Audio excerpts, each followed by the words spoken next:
planners. Welcome to our planning pajama party. Thank you so much for joining me today. All right, we have made it to the end of the year, and you know what that means. It's our annual planning pajama party.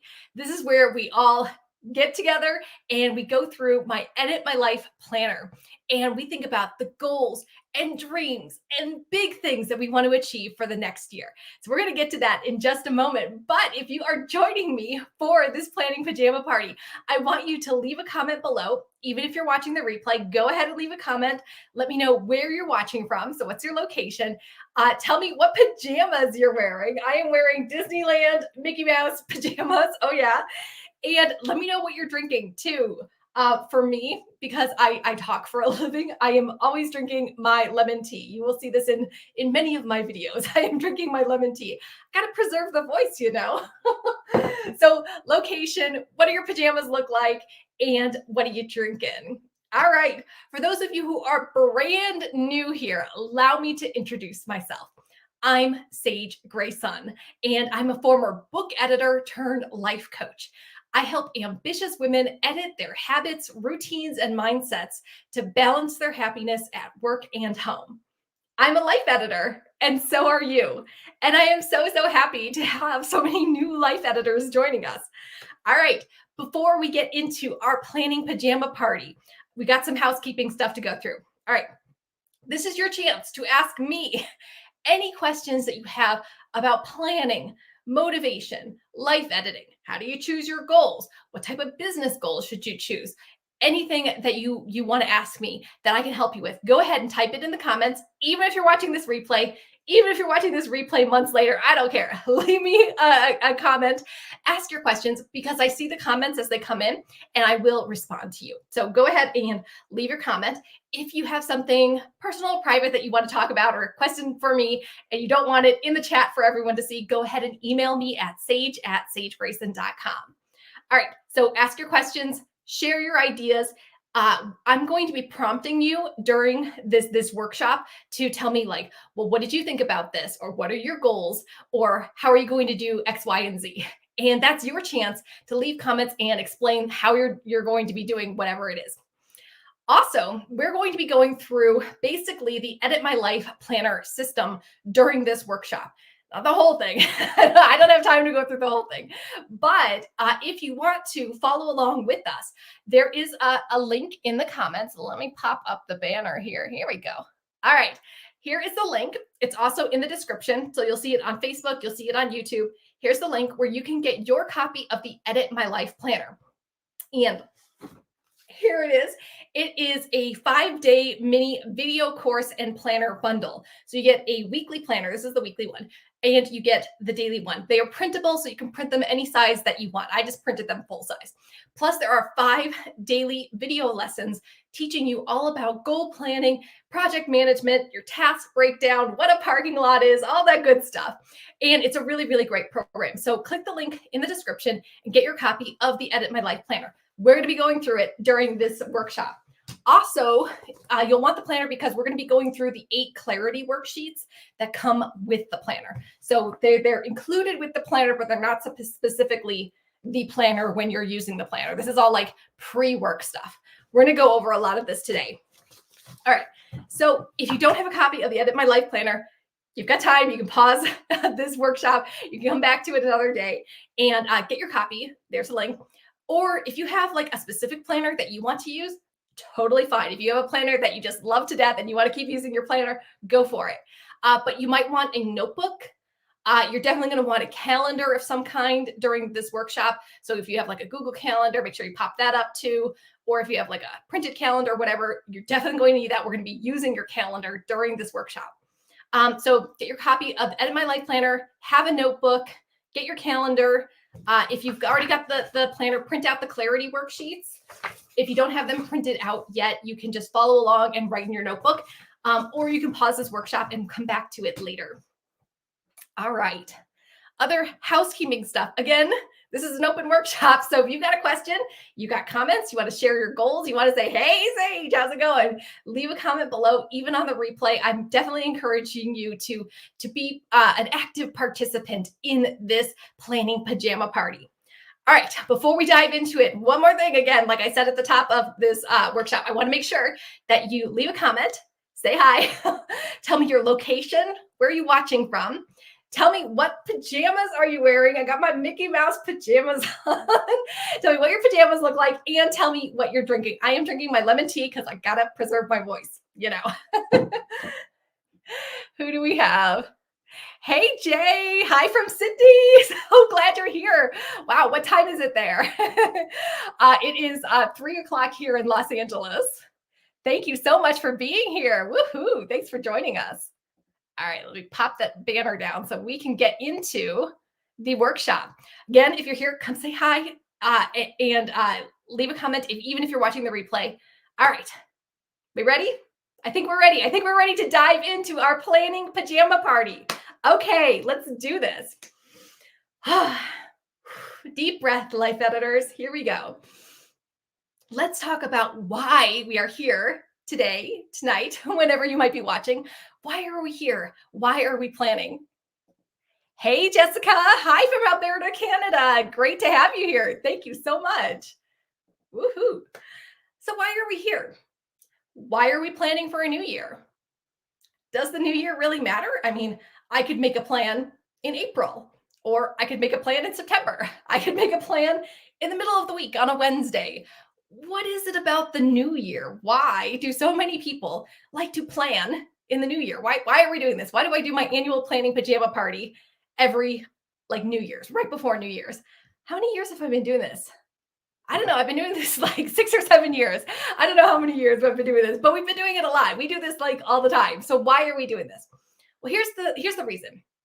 Yes, it's 100% okay to make a new plan whenever you feel like you need a new plan. Whether that's the middle of the week, the middle of the month, the middle of the year, it doesn't matter. If you feel like, oh, I just need a fresh start, I need to edit this way I'm doing things and clean some stuff up and come up with a new plan. Totally fine to do it whenever you want. Leave a comment and let me know. Do you normally do planning on New Year's, or do you just do it when it feels right to you, or do you have a different system that you use?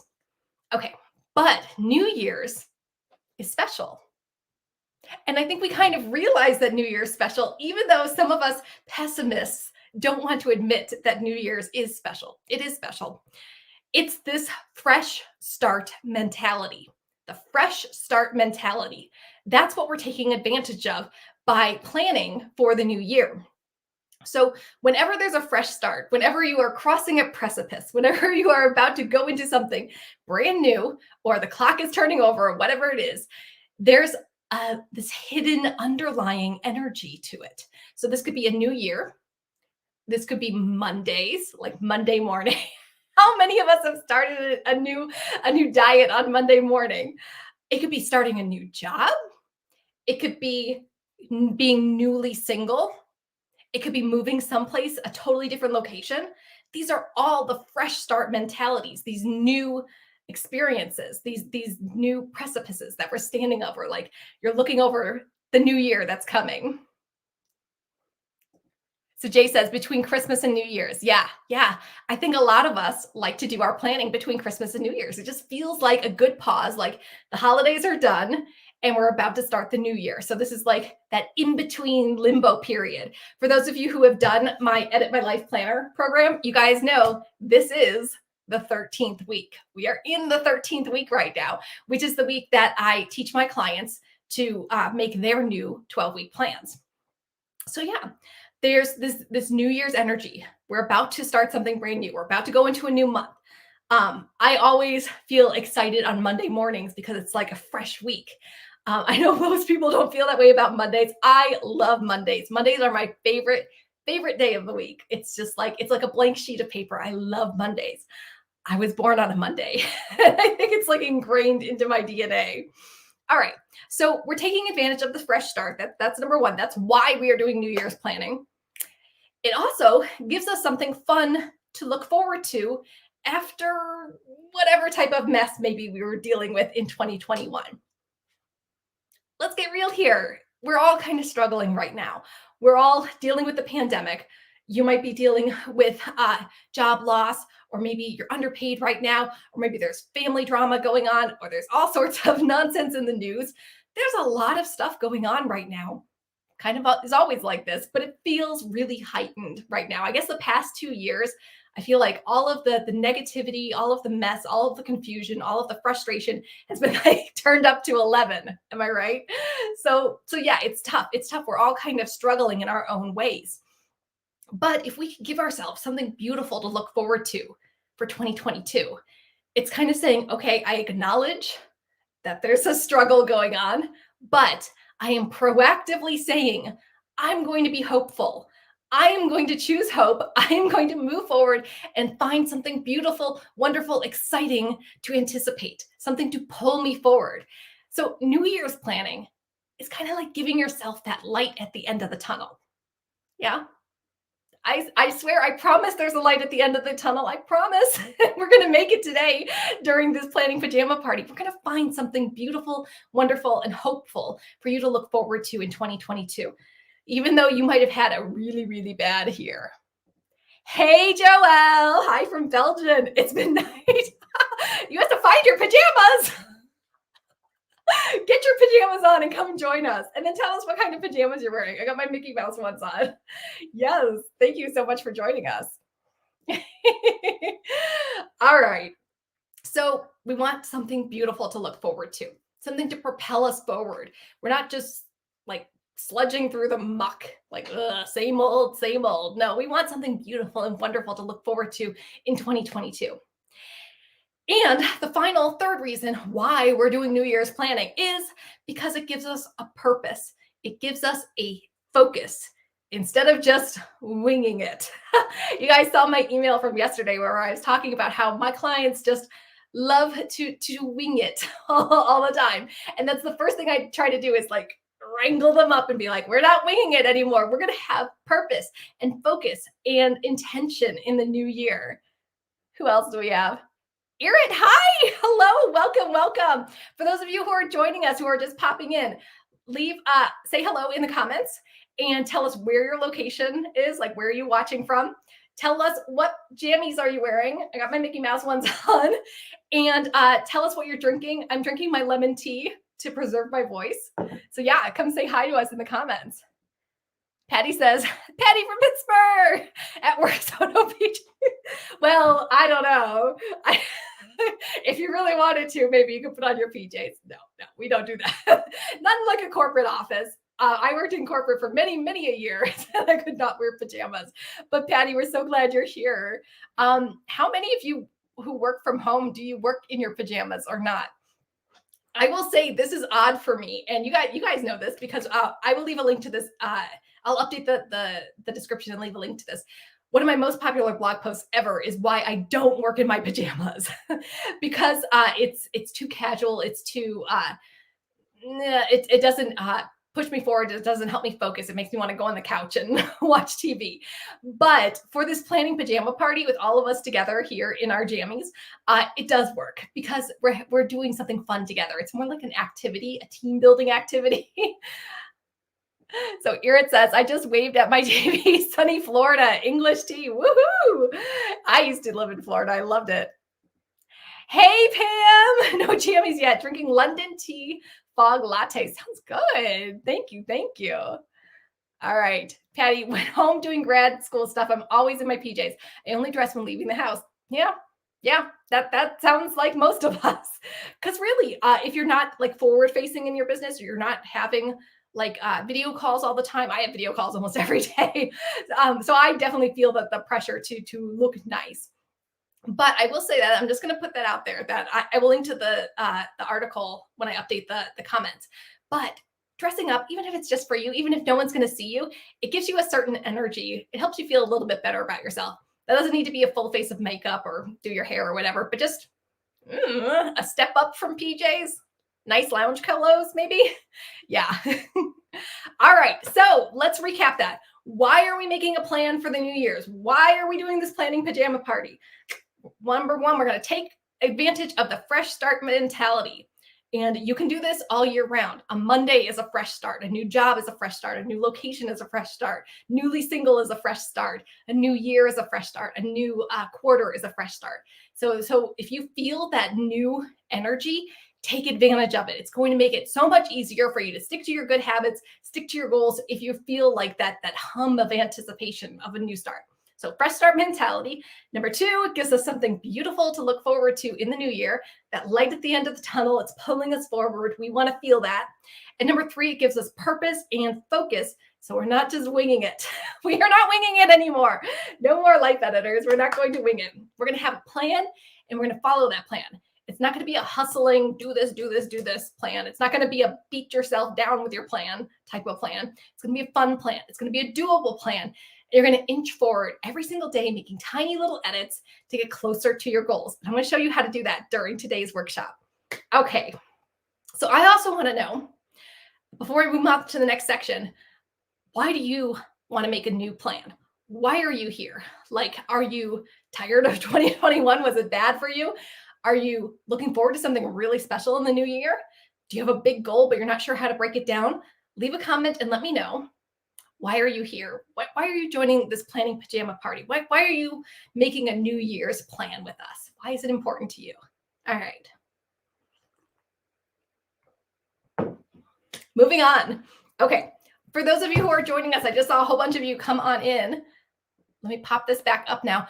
During today's workshop, we're going to be going through the Edit My Life Planner system. Not the whole thing. I don't have enough time to do that. But you can click the link in the description, or I popped it up on the video screen right now. Get your copy of the Ed My Life Planner so you can work along with us, and make sure you download the clarity worksheets. If you don't have it right now, no worries. You can pause the video, we'll come back to it in a few days, or just use a notebook right now. So make sure you have a notebook, calendar, because we're going to be using it in just a minute. Okay, here we go. We know why we're going to do New Year's plan, but what type of plan are we making? There are so many different ways to plan, maybe a million different ways to plan. I could believe it. But I want to talk about 5 of the most common types of planning. And maybe one of these ways of planning is going to jump out at you and you're going to be like, yep, that makes sense to me. Or maybe you're going to be like, oh, I tried that one before, had a bad experience. That happens to us too. So let's talk about different kinds of planning. So number 1, I'm going to say New Year's resolutions. How many of you make New Year's resolutions? How many of you are embarrassed that you make New Year's resolutions and don't keep them? This is a safe spot. We're okay here. No, this is true. This is true. Most of us who do make New Year's resolutions, we feel really good about them January 1st. Like, yeah, I'm going to change everything this year. I'm going to be so amazing. I'm going to, whatever it is, I'm going to save a bunch of money. I'm going to pay off my debt. I'm going to lose weight. I'm going to have a great business. I'm going to improve my relationships. I'm going to renovate the whole house. I don't know. Whatever it is your New Year's resolution is. But then most people, something like 90% of people give up their New Year's resolution by February. That's just 4 weeks away. They give it up. So then they feel bad about themselves, or they kind of half-heartedly do their New Year's resolution. And then come December, they're like, whoops, I was supposed to change my life this year and I didn't do it. And they're rushing to make changes. And it's just really frustrating and kind of avoidable, really. So Pam says, I've made New Year's resolutions, but never followed through. Most of us don't follow through with New Year's resolutions. And there's a few reasons we're going to talk about in a minute about why New Year's resolutions don't work as most people use them, but we can change them. We can make them better. Patty says, I need to be intentional. On track to graduate grad school, yay, in June. That's so great. Start a new very part-time job in January 20th, and we'll be seeking a new full-time job in the summer. Great. Gastric bypass in June. Wow, that is amazing. Hoping to hit an extra 50 pounds lost in 2022. All of these require planning and focus. Yeah, those are huge. Grad school, new job, gastric bypass, weight loss. All of that needs planning. And if some of you out there have smaller goals, it's okay. You don't have to have grand goals like whatever, going to grad school, which is amazing. But you can have smaller goals too, even just improving your relationships or cleaning the house. Those goals need planning too. Because when we make New Year's resolutions, it doesn't matter how big or small they are. Most of us give them up by February. Okay. So here's how I look at New Year's resolutions. And if you want to make a New Year's resolution, great. But a New Year's resolution is not a plan. A New Year's resolution is what you resolve to do. It's in the name. It's like this umbrella feeling, it's an umbrella intention. So you might like resolve to lose weight. Okay, that's kind of your umbrella intention, but there's no plan behind that. Like, what does losing weight mean? If you get your hair cut, does that count as losing weight? Does half a pound count? I don't know. There's no plan to it. So if you're going to make a New Year's resolution, you might make it like very broad, but then have smaller intentional plans underneath that. So if you do want to lose weight, okay, well, let's break that down. Let's come up with a number. Let's come up with a timeline. Let's come up with a support system. Let's break down all of your tasks so that you're moving forward every day. Let's be really intentional about it. So I'm okay if you have this like vision for yourself as a New Year's resolution, but let's make it a bit more intentional and add a plan to it. Does that make sense? It's okay to do New Year's resolutions, but let's partner it with a really detailed plan, which we're going to get to in a minute. Okay. Related to New Year's resolution is the second type of planning that I want to talk about. And this type of planning is really popular among my clients. I want to know if you've heard of it before. It's called a word of the year. Choosing a word of the year. How many of you have chosen a word of the year before? Leave a comment and let me know if you've chosen a word of the year before. Basically, a word of the year is the only plan you need. Like literally this one word, or you can make it a very, very short phrase. Like this is not like 50 words or something. It's one word, one or two words, very short. This one word guides you in all of your decisions for the entire year. So one word to guide you through the entire year. That just sounded like Lord of the Rings, like one ring to rule them all. But really, it's one word to guide you in everything. So if you have a word, let's say your word is, I don't know, freedom. Let's say your word for the year is freedom. And then you have a decision to make. Should you take this new job or should you stick to your old job? Well, if you're using your word is freedom, you make the choice that gives you freedom. Maybe if you take this new job, you get freedom because you get to work from home or you get a bigger paycheck. Or maybe freedom is staying with your old job because you get to see your family more or you like the benefits or whatever it is. Let's see. Jay says, my word for 2022 is author. I am the author of my life. I love that. I love that so much. You guys know I'm a former book editor, so I love anything like writing and editorial. So yes, author of your life. So if you have a decision to make, which decision is going to let you write the outcome? Which one's going to let you be the author? So if you need to, again, like a job, which job lets you have more creative control? What job like lets you write your own future? Or if you will, I don't know, if you're doing a health goal, what types of things let you choose? Is that going to be a really strict health goal where you have to eat these tiny little portions and you have to count all your calories? No, you'll probably choose one where you get to choose the rules. You get to choose the food. You get to choose how you want to do it. Hey, Celeste, your word of the year is less. Oh, I love that. You say you need to do less. Join the club. I think a lot of us are feeling that too. Yeah. So I will say that when people choose their words of the year, sometimes they can be completely contradictory to a word they may have chosen before, or it might be completely different to somebody else. Like somebody else might choose more for their word, while Celeste chose less for her word. Other words that I've used in the past, focus, freedom. This year for 2021, my word was better, which sounds like such a lame kind of like, oh, I just want to be better. But it helped me so much because 2020 was kind of a wreck for me. I lost a third of my income because I couldn't do live retreats anymore. I had to shift and pivot a whole bunch of stuff. I got a new portal platform, a new CRM, like everything was kind of up in the air and messy in 2020. But I resolved, okay, I'm not going to like make big sweeping changes in 2021. I'm just going to do a little bit better every single month. And that's all I've been focusing on all 2021. So I more than made up for the loss of income. And everything's just been kind of like inching forward, doing a little bit better, a little bit better, a little bit better. It's a very life editor type of word of the year. Jessica says, this is my first time doing word of the year, and my word for the year is intentional. Ooh, I like that. So what does intentional mean for you? Does that mean like you walk your talk, you're in alignment, you're doing things that are really like in alignment with who you are as a person? I love that. Intentional is a great word. Yeah, if you guys have more ideas for words of the year, leave them in the comments below. And for those of you who are members of the Life Editor Clubhouse, which is my membership site, there is a great class in there all about word of the year. And I give you like 50 different words of the year. And I tell you how you can notice your word of the year. I won't tell you my word of the year for 2022 yet because I'm doing a video on it soon, so you'll see it. But it came to me kind of like a lightning bolt, and I knew right in that moment, that's the word. And that's kind of how it happens for me. Either I like hear it in a song or I hear it on TV and it's like, bam, I just know that's the word. Hey, Tanya, fearless. I love that. I used that word a few years ago and it really helped. It just made me feel like every day, like I was tackling something new. I was like, I can do this. Nothing's going to stop me. It's a powerful word. I love that.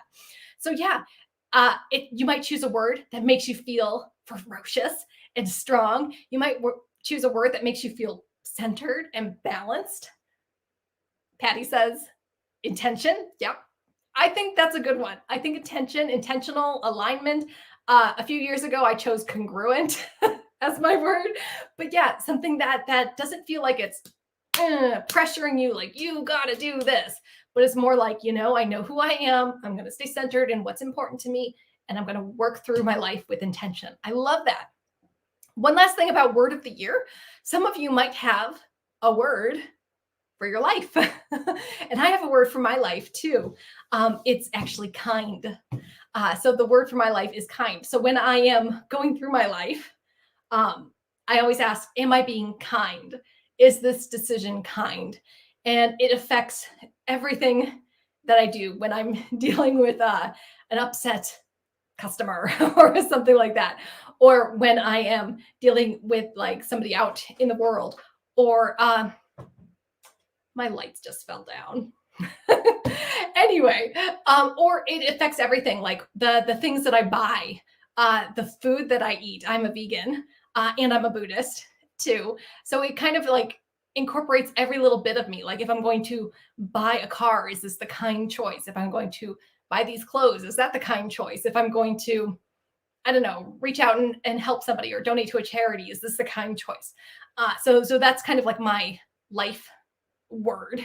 But I will tell you, I promise I will tell you my 2022 word of the year in a video coming up very soon. Jessica, I love the word kind. Yeah, it does. Again, it's not one of those pushing, striving words. It's just like, am I being kind? So if I'm talking to somebody and they're getting on my nerves, how can I be kind to them? Or if I am feeling bad about myself, or I'm going into a depression spiral, or I'm feeling really anxious, how can I be kind to myself? And a lot of times that's like breathing or meditating, drinking some water, or sometimes it's just like, I'm going to go take a nap. That's how I can be kind to myself in the moment. So it's being kind to outside forces and being kind to yourself and being kind to the world, being kind to your mind, all of that. So yeah, that's another idea if you're looking for a word of the year. Okay, so that was number 2, word of the year. If all this planning is getting confusing, if coming up with tasks and projects, whatever, if it's too much for you, fine. Pick a word, and then every single decision you have throughout the year, screen it, filter it through your word. That is the easiest type of planning you could possibly do. All right, drink some more tea. Again, if you're watching the replay, leave your word of the year so we can get some more ideas and start percolating on those. Okay, the third type of planning I want to talk about is 12-week planning. And for those of you who are here, who are my clients, we do 12-week planning. And 12-week plan is what I talk about in the Edit My Life Planner. Again, let me pop this back up on here. Click the link in the description to get your copy of the Edit My Life Planner. We're going to be going through it in just a minute, I promise. But it's a 12-week plan. And there are a few reasons why I'm so like gung-ho on 12-week planning. Many, many years ago, I switched from annual plans to 12-week plans. And I am never, ever going back. And the reason that 12-week planning works is because 12 weeks or 3 months or 90 days or whatever you want to call it, like I've heard it called a million different things, seasonal planning, 90-day planning, 3-month planning, 12-week planning, whatever. It is short enough to feel urgent. It's only 90 days. It's only 3 months. You can probably guess where you're going to be and what you're going to be doing 3 months from now. I say that, I know we're in like a pandemic, so who knows what's happening 3 months from now, but you might be able to guess. You might be able to guess like, okay, where am I going to be living? Who am I going to be interacting with? You might have a good idea of where you're going to be 3 months from now. But it's got that urgency to it. It's only 3 months. It's only 12 weeks. So you kind of have that hum of urgency in the background, kind of like there's a clock ticking all the time. If you guys have ever gone and worked in a coffee shop or worked in a library or worked in a cafe somewhere, you understand the hum of urgency in the background. When you have a 12-week plan, you can't procrastinate the way that you can with a New Year's resolution. With a New Year's resolution, at the end of January, you might be like, oh, okay, so I didn't save $1,000 or whatever, but I've got plenty of time. I've got 11 more months to do it. And you put it off and you put it off and you put it off. When you're doing 12-week planning, it's so urgent. You can't put it off.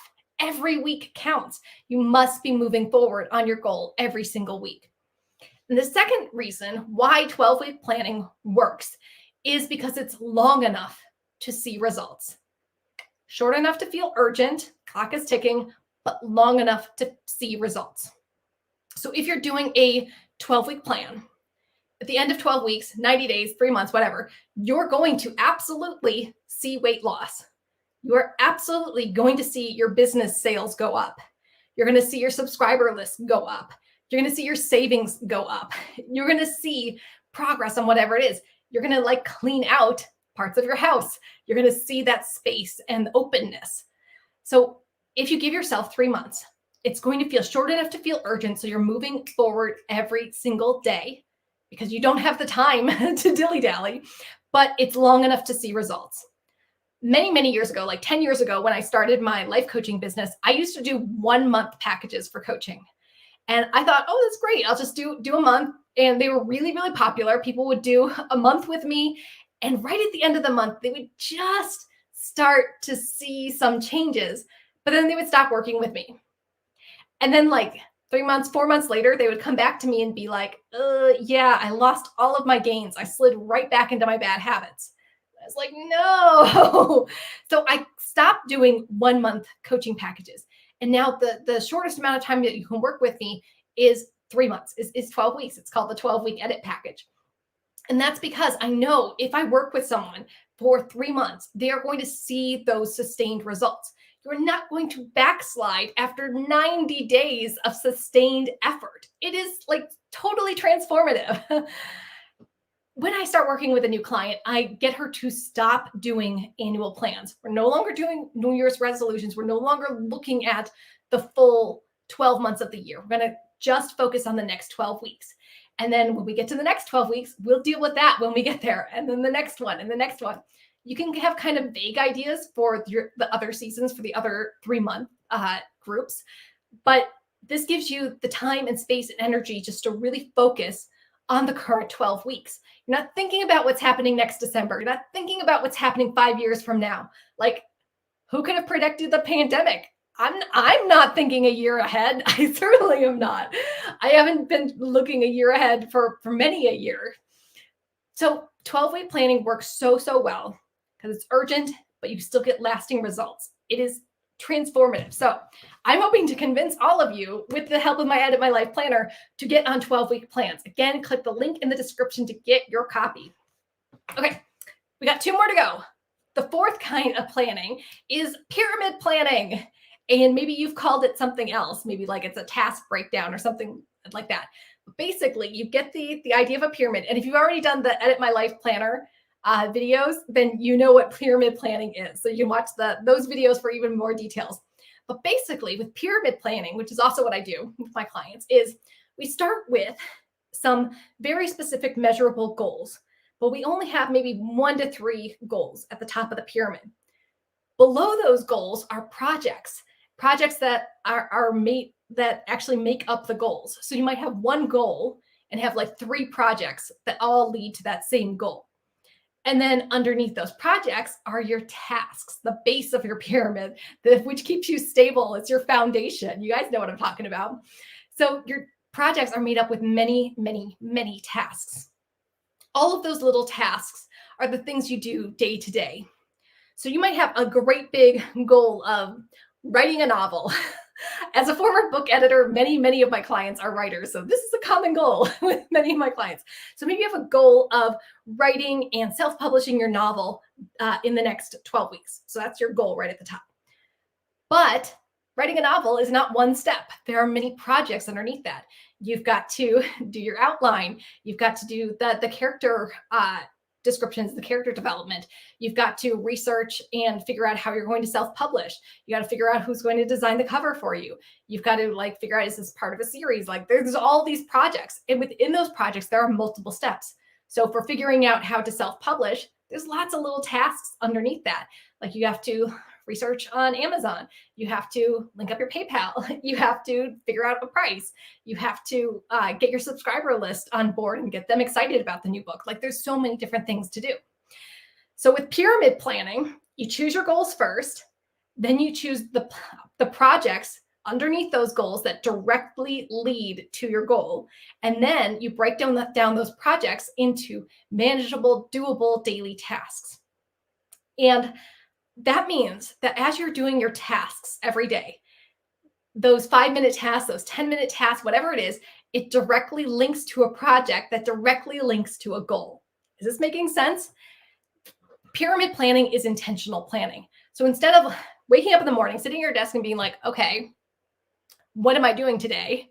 And doing a little bit of emails, a little bit of social media, a little bit of doing this thing, a little bit of whatever seems appealing in the moment, you know, on your to-do list, every task that you're doing is directly linked to a goal, is directly related to your results.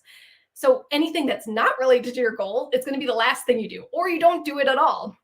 So for me, let me give you an example. Okay, so I have a money goal. I have a money goal for my business, obviously. And that is my biggest goal, is to earn X amount of money per quarter. And then I have projects that lead to those goals. Obviously, it's promoting my coaching, promoting my digital programs and products, and selling those things.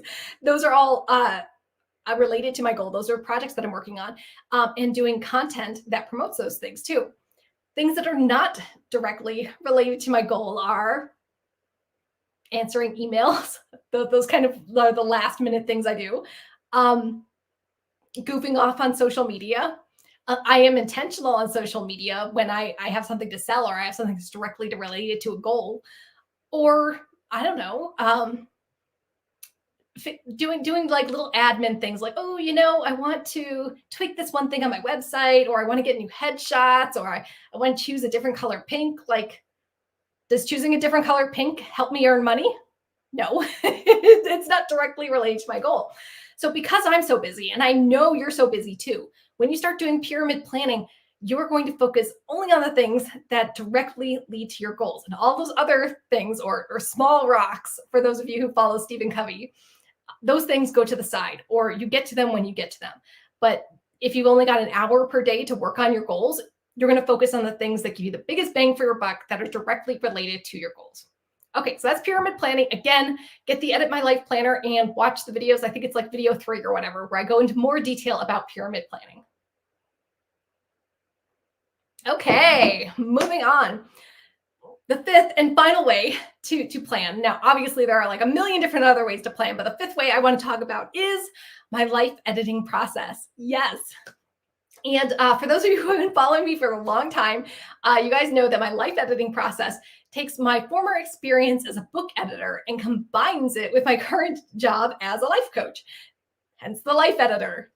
That's my shtick, and I'm sticking with it. So anyway, with the life editing process, it helps you edit your life the same way a book editor edits a manuscript.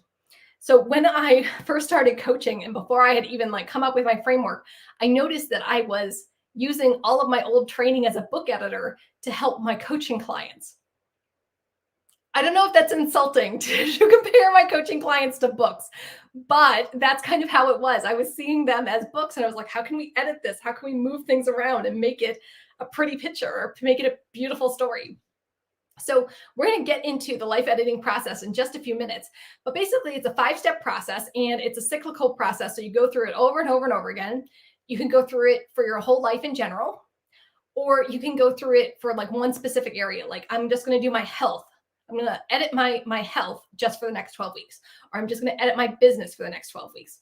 And you go through the process of forming your foundation, the things that support you. You delete the bad influences that are holding you back. You add in those good habits and things that lead you to your ideal self. You rearrange things to best use your time, and you make white space or self-care to preserve your energy so you don't go nuts. We don't want that. We don't want burnout. We don't want anyone getting worn out. All right, so let me recap that. These are 5 different ways to plan, and leave a comment and let me know which of these sounds most appealing to you. And if you have a different way of planning, because there's dozens of different ways to plan. But number 1 is New Year's resolutions. Number 2 is a word of the year. And I highly recommend you choose a word of the year anyway. It could not be simpler. It is the easiest way to plan. Number 3 is a 12-week plan, shortening up those deadlines so you have that urgency. Number 4 is pyramid planning with your goals, projects, and tasks. And number 5 is my life editing process, which we'll go over in a minute. All right. Now, I need all of you to get a notebook or some paper or Post-its or whatever, something so you can write down some ideas, because we are going to say goodbye to 2021. Goodbye, farewell. We're going to say goodbye to 2021. I know we still got a few days left. We're going to say goodbye right now. Maybe some of you really want to say goodbye, like get the hell out of here. But we're going to do that together right now. For those of you who are members of the Life Editor Clubhouse, which is my membership site, there is a brilliant class in there called End of Year Review, which has many, many more prompts than we can go over during today's workshop. But it's really good if you want a very thorough review of the highs and lows and the next steps for 2022. So watch End of Year Review in the Clubhouse if you're a member. Okay, so if you got a notebook, if you got some paper to write stuff down right now, or if you don't have any paper, type in the comments and let us know your thoughts. So I want to hear, number 1, what were your biggest successes from 2021? And yes, I know you have some successes. I know some of you are like, there was nothing good about this year. There was, I promise there was. So what are your biggest successes from 2021? Big or small, it could be anything. It could be you lost weight, or you saved some money, or you released a new product for your business, or it could be like you spent time with your dog, or you cleaned up the junk drawer, or whatever it is. I want to hear, what are your biggest successes from 2021? So go ahead, leave it in the comments, or if you're watching the replay, hit pause, give yourself a few minutes to actually write out all of your successes from the year. You might go month by month, like January, I did this, February, I did this, or you could go area by area. In my health, my successes were this. In my finances, my successes were this, whatever it might be. So for me, my successes for 2021, my goodness. Okay. So I was able to really get my business back on track after kind of moping in 2020. I think a lot of us were moping that year, but yeah, I was able to recoup my lost income and then some this year. So that was great. I re-released my revamped flagship program, Life Editing for Beginners. I ran 2 live sessions of my Startup in 60 program. I relaunched my Life Editor Academy mastermind group, which was freaking huge. That's where I tripped up in 2020 because I couldn't do the live in-person retreats. So this year I pivoted, I made some changes, and I was able to re-release the Academy as a virtual mastermind group. Still has all the same support and all of the goodies along with the Academy, but virtually. And that helped me in so many different ways. I was able to reach out to more people. I was able to lower the price because it was virtual. I was able to access more people like internationally because it was virtual. I wasn't like asking people to buy plane tickets and fly to retreats every month. So it was a really, really good thing, actually. So those were some of my successes in 2021. Again, if you're watching the replay, pause for a minute, and write down all of your successes, every area of your life, month by month, whatever makes sense to you. And leave a note in the comments and let me know. Okay, number 2. We got to go there. What were your biggest challenges in 2021? Okay, now this is your chance to just let it all out. What were your challenges in 2021? What things frustrated you? What things drained your energies? What things were just like, I can't believe I'm dealing with this again? So maybe it was job loss. Maybe it was toxic people in your life. Maybe your health took a hit. I don't know. So like challenges, things that you had to regroup from, things that you had to let go of. For me, I'm trying to think of my challenges. Learning how to do things different ways, and getting into a good habit of releasing content, and staying ahead of the game and not like doing my content the day before it's due. That was a challenge this year, but I was able to keep up with it. So that was always that was a win. Patty says, returning to the nursing field after 6 years of disability, starting grad school, cash flowing, most of my tuition, falling in love and staying vulnerable instead of putting walls up. Oh my gosh, Patty, I love that. Congratulations. Oh my gosh, that's beautiful. These are beautiful, beautiful successes. I love it. So just like Patty, think of every area of your life. Where are your successes? And then every area of your life, what are your challenges? Oh, I got to hear from Pam. Pam says, lost weight. Yes, Pam, you lost like 15 pounds during the academy. Pam's one of our academy members. She really, really rocked it this year. Taught her daughter cooking skills. Yes. And started your business. Yes. I'm so happy. It was such a delight to watch you build your business this year. It was beautiful. So yes, those are wonderful, wonderful successes. Definitely stuff to celebrate going into 2022. All right. So we did our successes. We did our challenges. Moving on. Getting even more specific, I want to hear, what do you want more of in 2022? What do you want more of? I don't know. More money? Maybe. More health? Yeah. Maybe you want more happiness? How about more ease? More ease in your life. I would love for all of us to have a little bit more ease in our life. So we're not pushing all the time, or hustle. I want us to feel like we're doing the things in our life because we feel good about it, because they make us feel good, because we're intentional, inspired by it. So maybe more ease. Maybe you want more of specific people. Maybe there's someone you haven't seen often enough and you want to build that relationship more. So maybe more of somebody like that. What else do you want more of? More time for yourself, more white space or self-care, more, I don't know, curiosity, more creativity. For me, every year, it's more reading time. You guys see all my books, more reading time. And I've gotten into a really good groove of reading every morning to make sure I'm like hitting my reading goals and like actually reading my books instead of just like buying books as decoration. No, we don't do that. No, so that's something I want more of. I want more reading time. I want more interaction with my clubhouse members, with my clients. All of that. More money. We all want more money, of course. All right, Jessica, successes. Totally rocked being a single parent this summer when both my husband and mother-in-law went away without warning. Oh my gosh, rude. Wow. Okay. So good for you for being a single mom. That sounds stressful, but I bet you found a lot of strength within yourself. Gosh, I bet you learned a lot about yourself and them too. That is definitely a success. Yeah. Props to all the single parents out there. Patty says, challenges working so much and being in school, hard to find a balance. Fostering my friendships was hard. Recovering from surgery, figuring out exercise and food. I expect that to be challenging. I think a lot of us are dealing with figuring out how to maintain friendships too. Like I mentioned, I had to shift my business away from like an in-person model for some of my stuff and do it all virtually, which, I mean, it's fine. I'm still doing video calls, but you guys know I'm an extrovert and I'm a big hugger.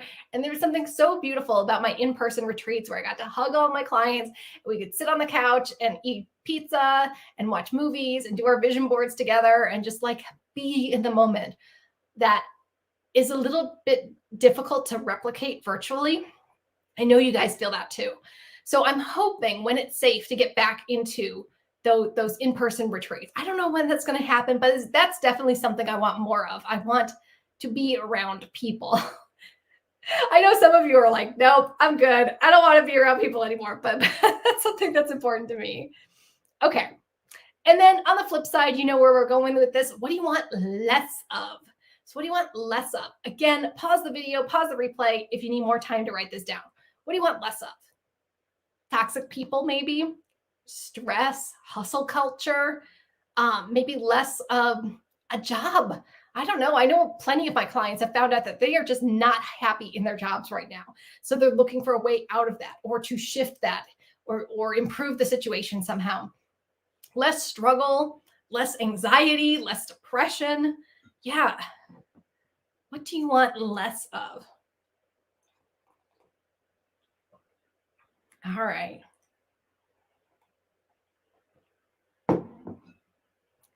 I will say for me, what I want less of. Maybe anxiety, stress. Like, yeah, Patty, I'm right there with you. I want less stress. I think because I've spent this entire year getting my ducks in a row. My ducks are mostly in a row right now.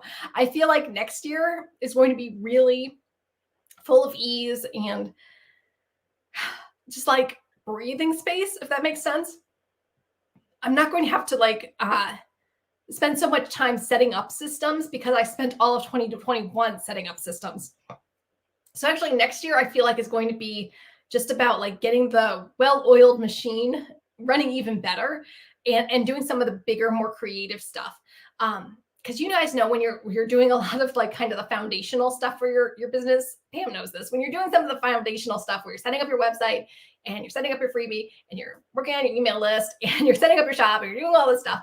I released a few new programs this year and that was a lot of like setup stuff, but now that it's all set up and it's all running beautifully. So I feel like next year I can do some of the more creative things, which I've already begun. Well, I can't tell you guys yet, but I'm doing some video challenges. I've got some sponsored content. I've got some like bigger, more creative things that I'm able to do now because I'm not getting those ducks in a row. So I think 2022 is going to be a little bit more expansive for me. So less setup, less corralling cats, as it were. That's definitely what I'm going to have next year. Okay, final little bit for saying goodbye to 2021. I want to hear what was your biggest lesson of 2021? What was your biggest lesson of 2021? And I don't know, maybe it was a good lesson. Maybe you learned that you were stronger than you thought you were. Like, that's good. Or maybe you learned something that it wasn't as hard to do what you thought, what you were putting off for a long time. It wasn't as hard as you thought. Or maybe you learned a lesson that you didn't want to learn. Like maybe you learned to be less trusting or not letting people walk all over you.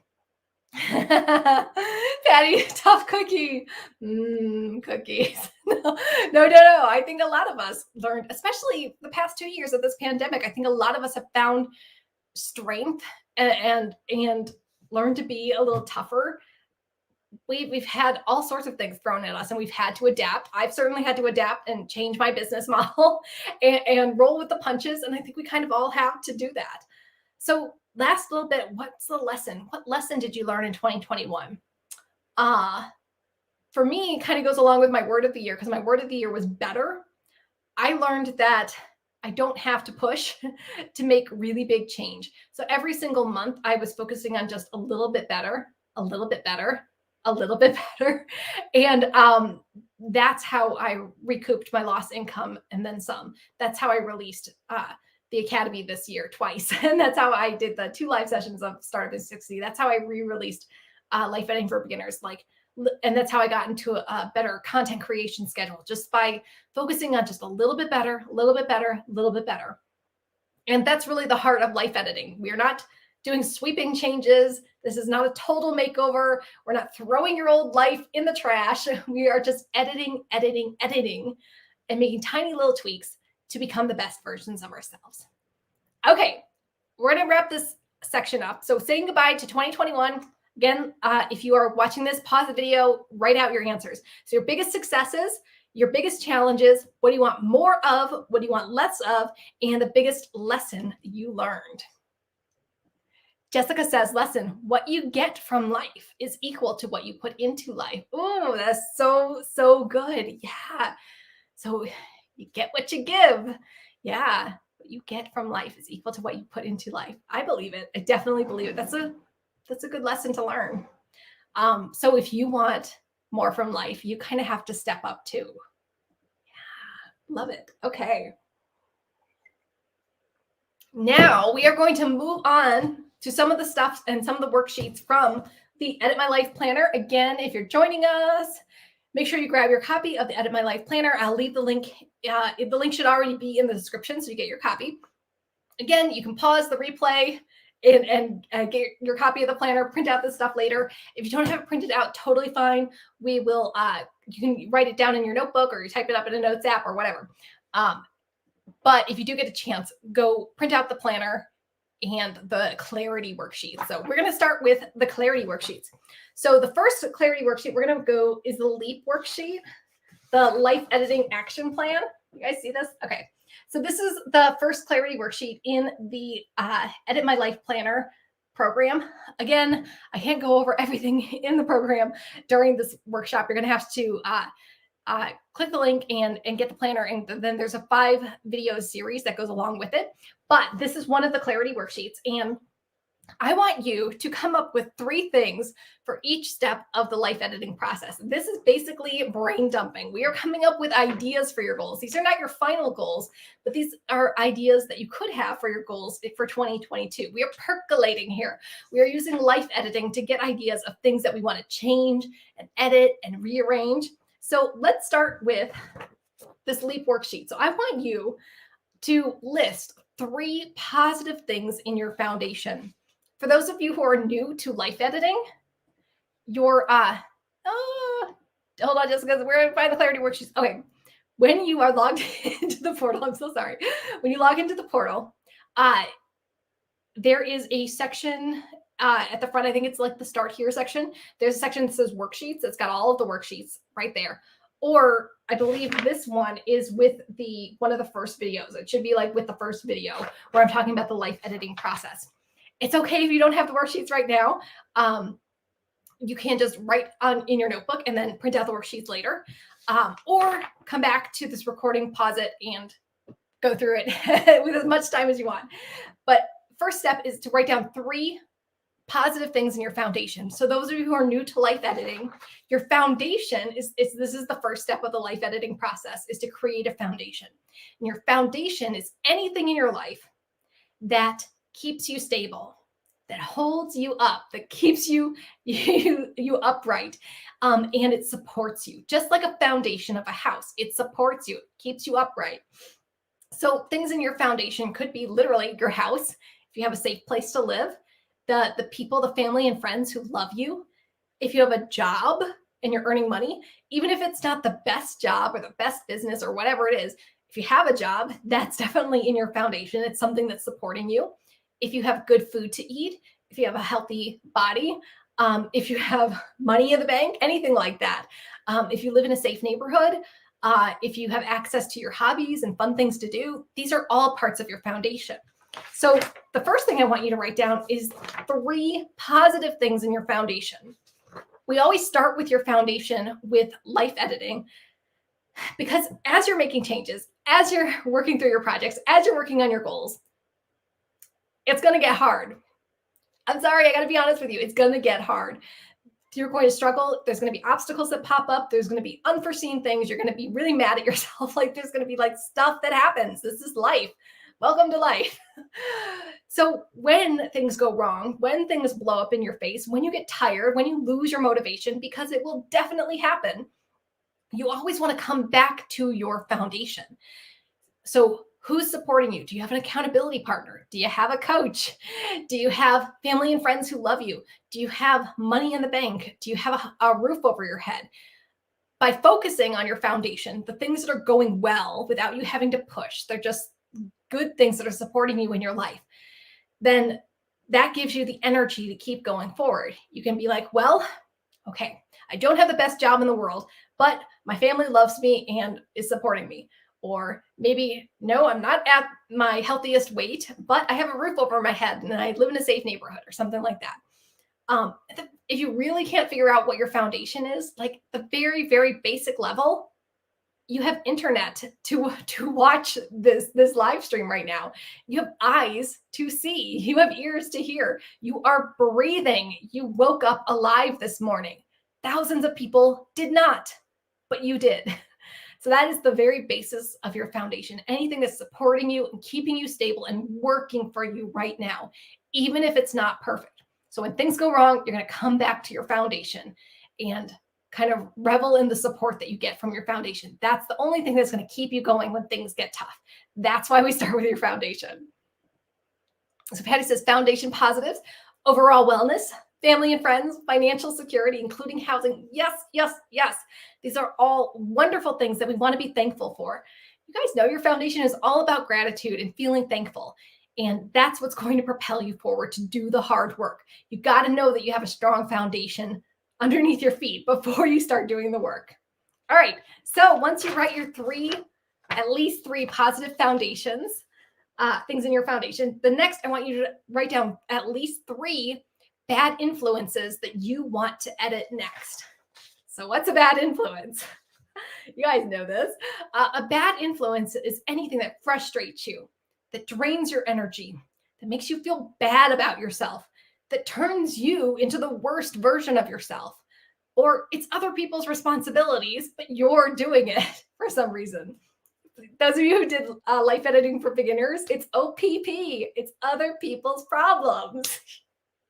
You got to watch it. Anyway, so it's other people's stuff, but you're dealing with it. So what types of things do you want to delete? What bad influences do you want to delete? So maybe you can delete things outright. Maybe you can't. Maybe you can quit that job. Maybe you can sell your house and move to a new neighborhood or sell your car. Maybe you can cut out that toxic relationship or that nasty friend. Or maybe you can cut out the junk food that's just hurting your body and you don't want it anymore. If you can delete a bad influence and completely get it out of your life, awesome. What do you do if you can't? What if you can't completely delete a bad influence? Murder is illegal. Just a reminder there. So if you can't completely delete a bad influence, you're going to create a boundary around it. So a boundary is something that protects your time, money, energy, and well-being. So even if you have to deal with that bad influence in your life, you're still protecting yourself. So let's say there's someone in your life, a toxic person, toxic coworker, toxic mother-in-law, I don't know. And you still have to have them in your life because you need to be around them for their job or whatever it is. Create some kind of boundary. Like maybe you only interact with that coworker through email. You never interact with them in person anymore. Or maybe you only see your mother-in-law in a public place where there's lots of family around, but she's not invited to your house anymore. Or maybe if the junk food is your bad influence, you only have dessert or you only have junk food away from your house. You never bring it into your house. That's the boundary that you have. So write down at least 3 bad influences that you either want to delete or you want to create a boundary on. And that's here on your LEAP worksheet. Moving through the life editing process. I want you to list 3 good habits that you want to create. So when we get to step 3 of life editing, we start thinking about our ideal life. And what would the ideal version of you be doing in your life? So what good habits would you have that you don't have right now?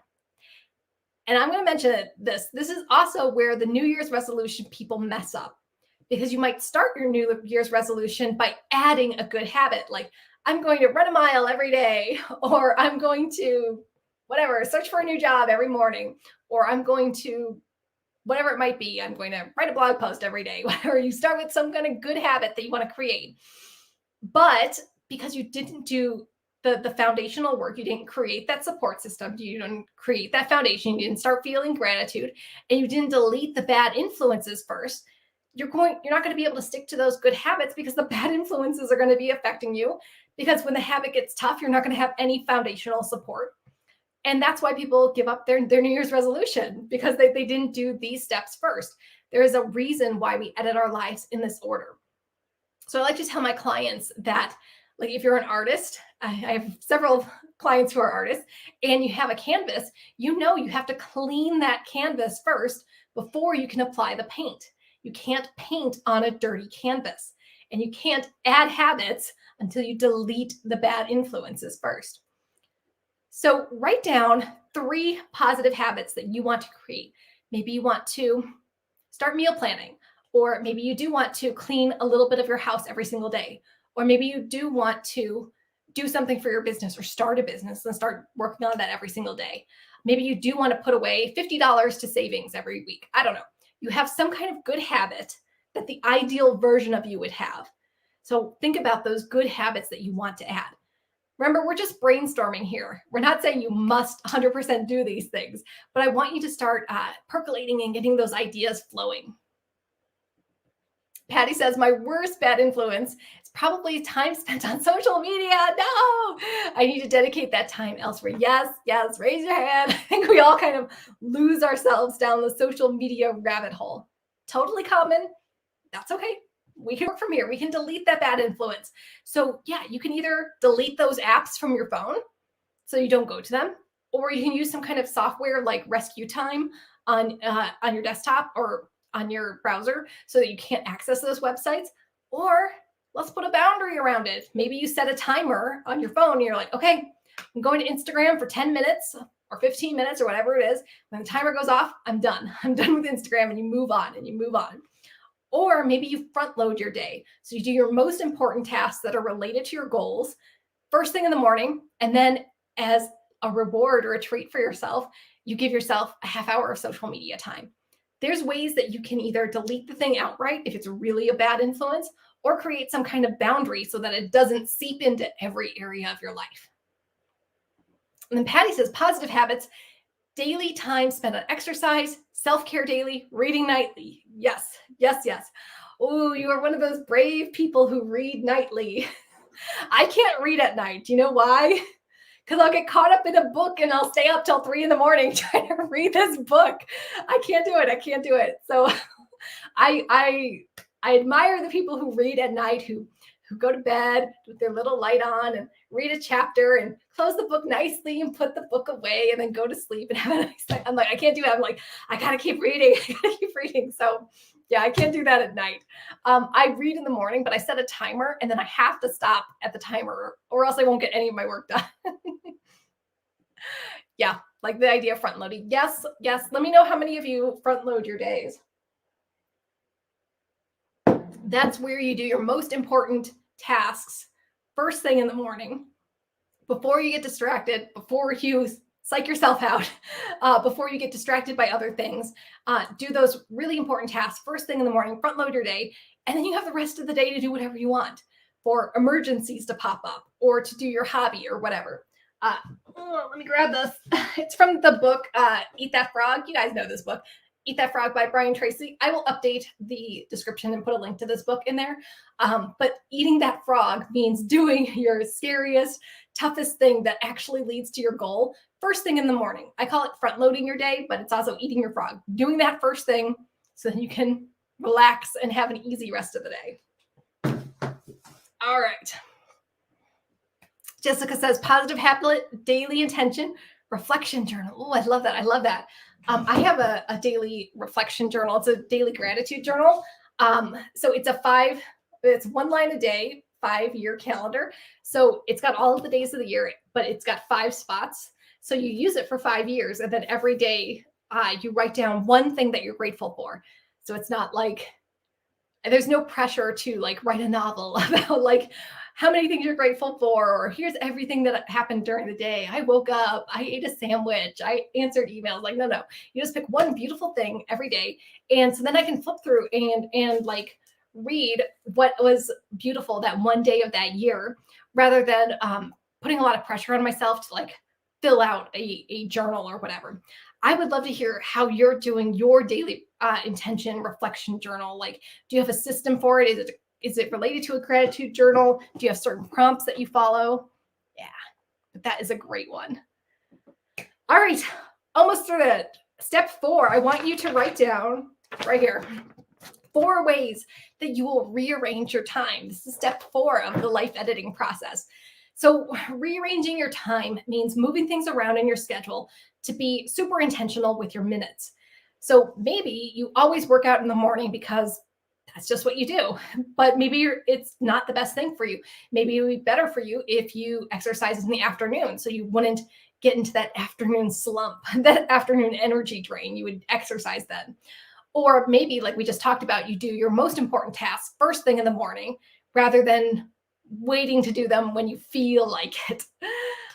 Or maybe a lot of my clients do this, where you take all of your errands, all of the tasks that you have to do throughout the week, and you group them into one day. So maybe Friday is your errand day, and any place where you got to like go to the post office or go to Target or do anything outside of the house, you do that all on one day, rather than like going in and out of the house all week long. So yeah, figure out what can you rearrange to get things done faster, to best use your time, like when you have energy. Maybe you're a morning person, maybe you're a night owl. When do you have energy? When can you put those most important tasks when you have the energy to focus on them? Maybe it's grouping things, maybe it's doing different time blocking schedules. We're going to talk about different time schedules in just a minute. But yeah, feel free to like move things around in your schedule, experiment with your time so that you use every minute wisely. Yeah, it's all about creating urgency and getting things done faster. All right. The last thing I want you to write down on your LEAP worksheet is 3 self-care activities that you want to try in 2022. This is also known as white space in life editing. So white space is a publishing term that literally means the white space on a printed page, like around the margins where there's no text and no photos. And white space in your life is your own breathing space. It's your own self-care. It's where you can relax and rest and recharge yourself. So what kind of self-care activities do you want to do in 2022? Maybe you want to, I try to get my clients to do this. Maybe you want to take at least 2 days off every week. How many of you work all 7 days of a week? Like the weekends aren't even a thing for you. You just work every single day. I would love for you to take at least 2 days off every week. Or maybe you plan like a white space weekend for yourself where you like go away with friends or rent a hotel room or go swimming or something like that. Or maybe you have white space breaks throughout your day where you can read or where you can enjoy a hobby or something like that. Patty says, for rearranging my time, wake up earlier instead of rolling out of bed into clothes and heading straight to work. Crunch numbers to see if I can work less. You do work too much. In bed by 10. Yes. I love it that you have a bedtime and a specific bedtime. I recommend for my clients to set a bedtime alarm. And this is not an alarm when you need to go to sleep. Like I want to be asleep at this time. It's an alarm that you set an hour before your bedtime. So that gives you time to brush your teeth, get into your jammies, like turn down the lights, read, do whatever you need to do. Do a little self-care before you're in bed. So I have people who tell me like, oh, I get up at 6, so I need 8 hours of sleep. So I need to be in bed at 10, but they're not in bed at 10. 10 is when they start going through their nighttime routine and they're not actually going to sleep till 11 or later. So let me know if you set a bedtime alarm to prompt yourself to get ready for bed so that you are getting enough sleep. You are actually sleeping at the time that you say you want to be sleeping. Let's see. Patty also says that, here we go, there. Self-care is so important. I work 7 days. I know. So many of us do. Like I'm guilty of this too. I've gotten a lot better, but I used to be very guilty about working all weekends long. So let's make that a goal for 2022 is to take at least 2 days off of work per week. It could be the weekends or it could be whatever days work for you, but without like forcing yourself to do any kind of work, not using those days as catch-up days or anything. All right, so let me just wrap this up. Again, this is one of the clarity worksheets in the Edit My Life Planner. Let me pop up that banner again. Click the link in the description, or here it is, and get your copy of the planner. It's either in the front, there's a whole section with worksheets, but then I think this is one of the very first videos has this worksheet with it too. So it's the LEAP Life Editing Action Plan worksheet. So write down 3 things for each of the 5 steps of the life editing process. 3 things in your foundation, 3 things you want to delete or add a boundary to, 3 new habits you want to create, 3 ways you're going to rearrange your time, and 3 self-care activities you want to try in 2022. Awesome. All right, moving on. Let's talk about choosing your priorities. So if you look back at your notes from when we said goodbye to 2021, again, you can pause this video, go back and do the exercise about saying goodbye to 2021, your successes, your challenges, what you want more of, what you want less of, all of that stuff. And looking at what we just filled out for the life editing process, I think you're going to start to see some patterns. Let me know if you've already seen some patterns in there, but there's going to be certain things that are going to jump out from you. Like a certain area of your life is going to be very prevalent, or maybe an area of your life that you've been neglecting, but you want to make a priority is going to be jumping out for you. Here is the sad truth, the tough love time. I believe that you can do it all.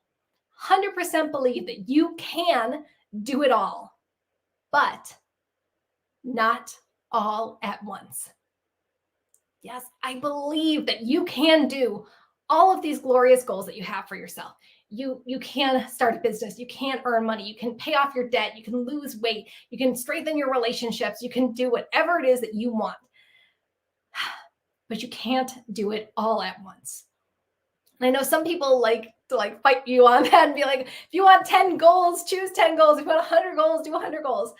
But I'm here as your coach to rein you in and say, yes, I believe that you can do all those things. But please, please, please do not do all of those things at once. And here's why.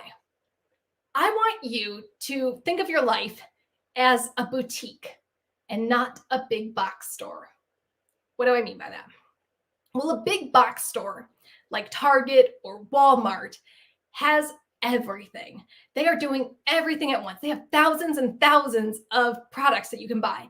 You can get your produce there. You can buy clothes there. You can get auto parts there. You can get medicine there. You can get anything you want at Target or Walmart. But though they do thousands and thousands of things, they're all kind of, everything they do is kind of half-assed. Let's be honest here. You going to find the best produce at Walmart? No. You're going to find the best clothes at Target? No. Like, you are going to find everything that you need at those big box stores, but it's all going to be kind of okay, so. I don't want you to treat your life like a big box store. I don't want you to have 100 goals and do all of them so. I would rather you treat your life like a boutique. So what's a boutique? A boutique is a store that does 1 or 2 things exceptionally well. So I like to think of a boutique like a store that sells beautiful cocktail dresses, like with the sequins and the sparkles and the little fringe, and they're in beautiful colors. But that store only does cocktail dresses. They are not selling auto parts. They're not selling sandwiches. They are just doing cocktail dresses, but they do it better than anyone else. Like, you're not going to find the best cocktail dress at Target. Like, believe me. So treat your life like a boutique. And I want you to narrow down your priorities to just 1 to 3 priorities for yourself. 1 to 3 areas of your life that you're going to focus on for the next 12 weeks. You're not going to try to do everything and have half-assed results. You are going to focus on 1 to 3 areas of your life and do it exceptionally well. So here's the thing. You have many, many different areas of your life. You might have school. You might have your job. You might have a business. You might have relationships, your health, your finances, your spiritual life, whatever. You have all these different areas of your life. And yes, they all, to some extent, need a little bit of your attention. But I want you to pick 1 to 3, choose 3 priorities that you're going to focus on for the next 3 months. That doesn't mean that those other things are like never going to get your attention, but those three priorities are going to get 90% of your attention, 90% of your time, 90% of your energy. You're going to funnel into just those three areas. So maybe your three areas are your business, your health, and your family. Maybe that's it. So anything that's not one of those priorities is going to get less of your time. So maybe your friends aren't going to see you as often because you're going to choose to spend time with your family. Or maybe like you're not working on a ton of financial goals because you're working on your health and your business and your family, or whatever it is. When you have, again, like a decision coming to you, just like how you use your word of the year, you're going to filter everything through your priorities. Does this decision align with my priorities?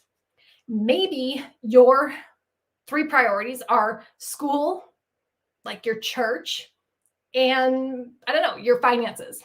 So then if anything comes up, you have to say like, okay, if I make this decision, can I still have time for school? Can I still have time for church? Can I still have time for paying off my debt or working on my finances? Leave a comment and let me know, what three priorities are you going to focus on in the next 12 weeks?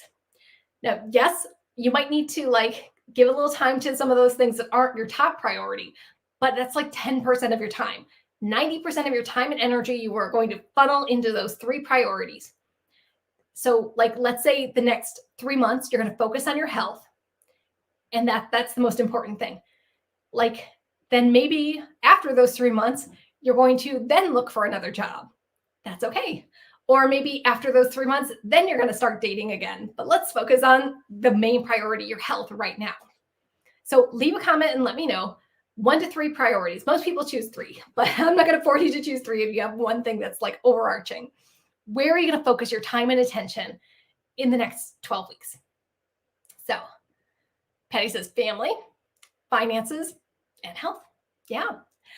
A lot of times when you're trying to choose your priorities, there might be certain priorities that have the biggest impact in your life. So maybe if you work on your health, that makes everything else easier because you have more energy, because you feel good, because you're more confident, and that spills into the other areas of your life. Or for some of you, your finances are your most important priority. And once you pay off that debt, then you're going to be able to spend more time with your family, or then you're going to be able to go on vacations. Then you're going to have like that weight lifted off of you and just be happier. So yeah, think about which areas of your life, which priorities give you the biggest bang for your buck, or make you feel, or are going to help you do all of those other goals that you have. They kind of like domino effect on each other. Okay. Now that we know where your priorities are, we're going to take a look at your time. Because like I said, I totally believe you can do it all, but not all at once. So we narrowed it down by choosing 3 priorities for the next 12 weeks. Now we have to get real about how much time you actually have. So in the Edit My Life Planner, there is a time budget calendar. So you can print this out from the Edit My Life Planner. The link is below. Or if you have the planner already, you can use one of the monthly spreads. Can you see this? It's all undated, so you can start this whenever you want. In case you're watching this like later, in case you're watching this months later, that's totally fine. You can start whenever you want in the planner. So what I want you to do is print out 3 of these for the next 3 months. Or if you've got your Google Calendar up, you can use that too. And I want you to somehow block off or cross off the days where you will not be working on your goals. So what does that mean? It's days when you're going to be on vacation, days that are weekend days. Remember, we're taking 2 days off per week now. Yes. So weekend days are days that you have off. It's days when you know your kids have some kind of activity. It's when you're going to be like out, I don't know, traveling somewhere. Any kind of holidays or things where you just know like, oh, there's going to be whatever, something going on, construction on the street that day or whatever. So cross off, like use a pen and just cross off any days where you will not be working on your goals. Like you're not going to have any time to work on your goals during those days. I also want you to think about days when when you might have some kind of emergency or some kind of health issue. So let's say you have kids, and let's say at least 2 days a month, you have to drop everything and go to the school to pick up your kid, or your kids get sick and has to be home or something like that, or they have a rehearsal or recital or something like that. If that's the case, anything that pops up, but you don't know exactly when it's going to pop up, just cross off those days at the end of the month, because we don't know where they're going to be. Like, it would be great to be like, oh, little Billy is going to get sick on the 12th. We don't know that. so just estimate, okay, I need like 2 days a month or 3 days a month for dealing with my kids' emergencies. So cross those off at the end. This becomes your buffer. So if we don't have those days because we have emergencies, fine. But if we don't use those days, that's when we get ahead. And we like that. We like that. Let's say you have some kind of chronic condition. One of my clients has chronic migraines. So she loses somewhere between 5 to 6 days a month dealing with her migraines, where she's completely knocked out and she's got to go lay down and can't do any work. So if you know that, let's say you lose 5 days a month for your chronic condition, cross off 5 days at the end of your month. Is this making sense? So you're going to cross off, vacation days, emergency days, days when you have health issues. And then you're going to have a really good idea. If you do this for the next 3 months, so January, February, March, or whenever you're starting this, whatever 3 months you're using, you're going to have a really good idea of how much time you actually have. Remember, cross off those weekends and days off. Your days off are not time for like catching up on work that you didn't get done during the week. You need that time for self-care, for your hobbies, for replenishing yourself. So don't fill up those time with those days off with work.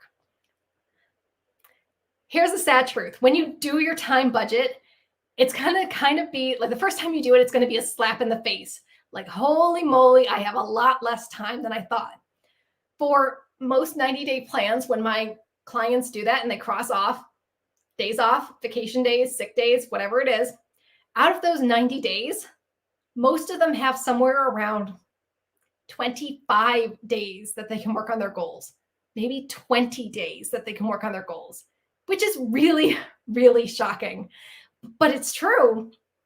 And this is why people get fed up with goal planning, because they're like, well, I made these goals, but I didn't get them done. But I ran out of time.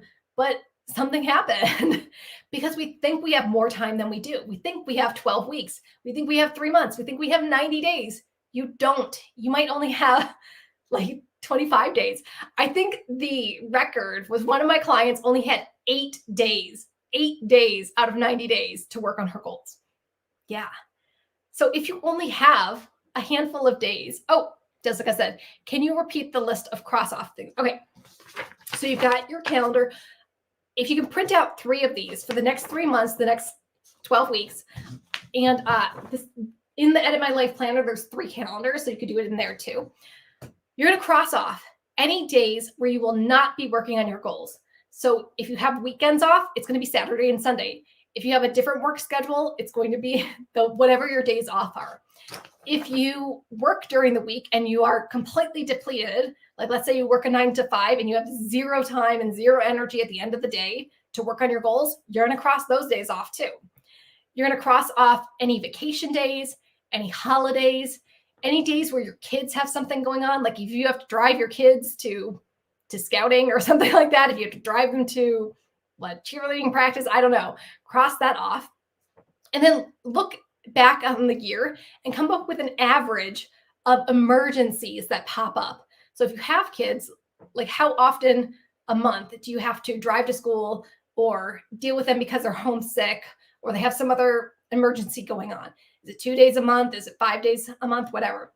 Or if you have some kind of chronic health issue like migraines, how many days a month do you lose to your chronic health issue?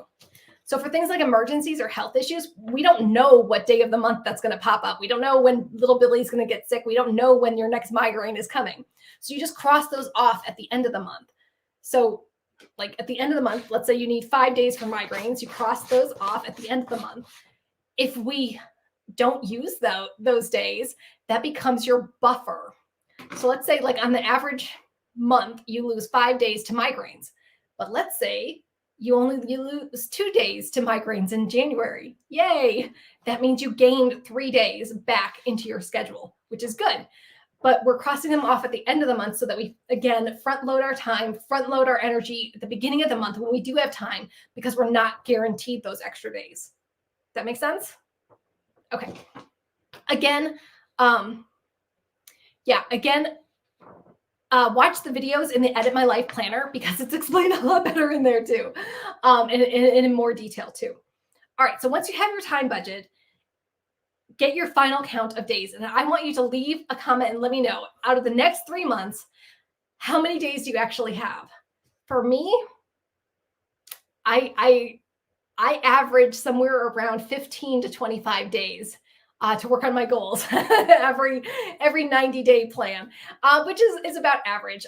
If you think you have like 50, 60 days, like that's amazing. I want to make sure that you're actually taking your weekends or your days off, and that you're planning for any emergencies or things that pop up. Why do we do a time budget? It's kind of depressing. Why are we doing a time budget? We're doing a time budget to get you to think realistically about your time. So instead of like saying, oh, I'm going to do 10 goals and I'm going to do 10 projects for each goal, and I have 100 things going on and I've got 90 days to do it. You don't have 90 days to do it. You don't have 3 months to do it. You might only have a handful of days. And I would rather you narrow your focus and choose maybe one really outstanding goal, or just a couple goals, a couple projects, and knock those out of the park and really, really, really succeed at those ones. Remember, like a boutique, I want you to succeed at 1 or 2 things exceptionally well, rather than having a whole bunch of goals, running out of time, and then feeling bad about yourself. This is why people don't goal plan, because they feel bad about themselves because they don't take a look at their time realistically. So I know it's kind of like a harsh pill to swallow. Like, gosh, I don't have much time. I'm trying to get you to be really intentional with your time. Okay.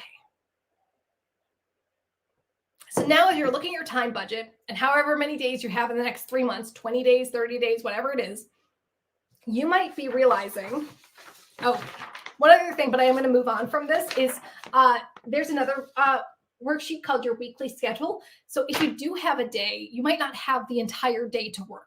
So you figure it out where that is. For those of you guys who have taken my Startup in 60 program, you know that some of you only have literally 60 seconds to work on your goal per day.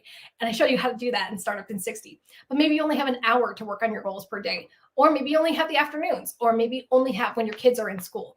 Or whatever it is, before the family wakes up, whatever it is. So in addition to figuring out what days you can work on your goals, figure out what time during the days you can work on your goals.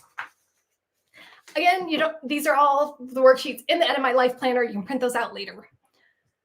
Okay, so once you have your days, and you know how much time you actually have in the next 12 weeks to work on your goals, you're going to make some tough decisions about what goals you want to work on and what projects you're going to work on for those goals. So you might have one big goal, like let's say it's earn money for your business. And you might have 100 different things you could do to earn money for your business. But maybe you're only going to do 2 or 3 of those things to earn money for your business because you just don't have time. Or maybe you want to lose weight. And there's 100 different things that you could do to lose weight. You could start running. You could go to the gym. You could do exercise videos on YouTube. You could do this diet or that diet. You can meal plan. You can meal prep. You can get a buddy. You can do 100 different things. But maybe you're only going to choose 2 or 3 projects for losing weight because that's all the time that you have.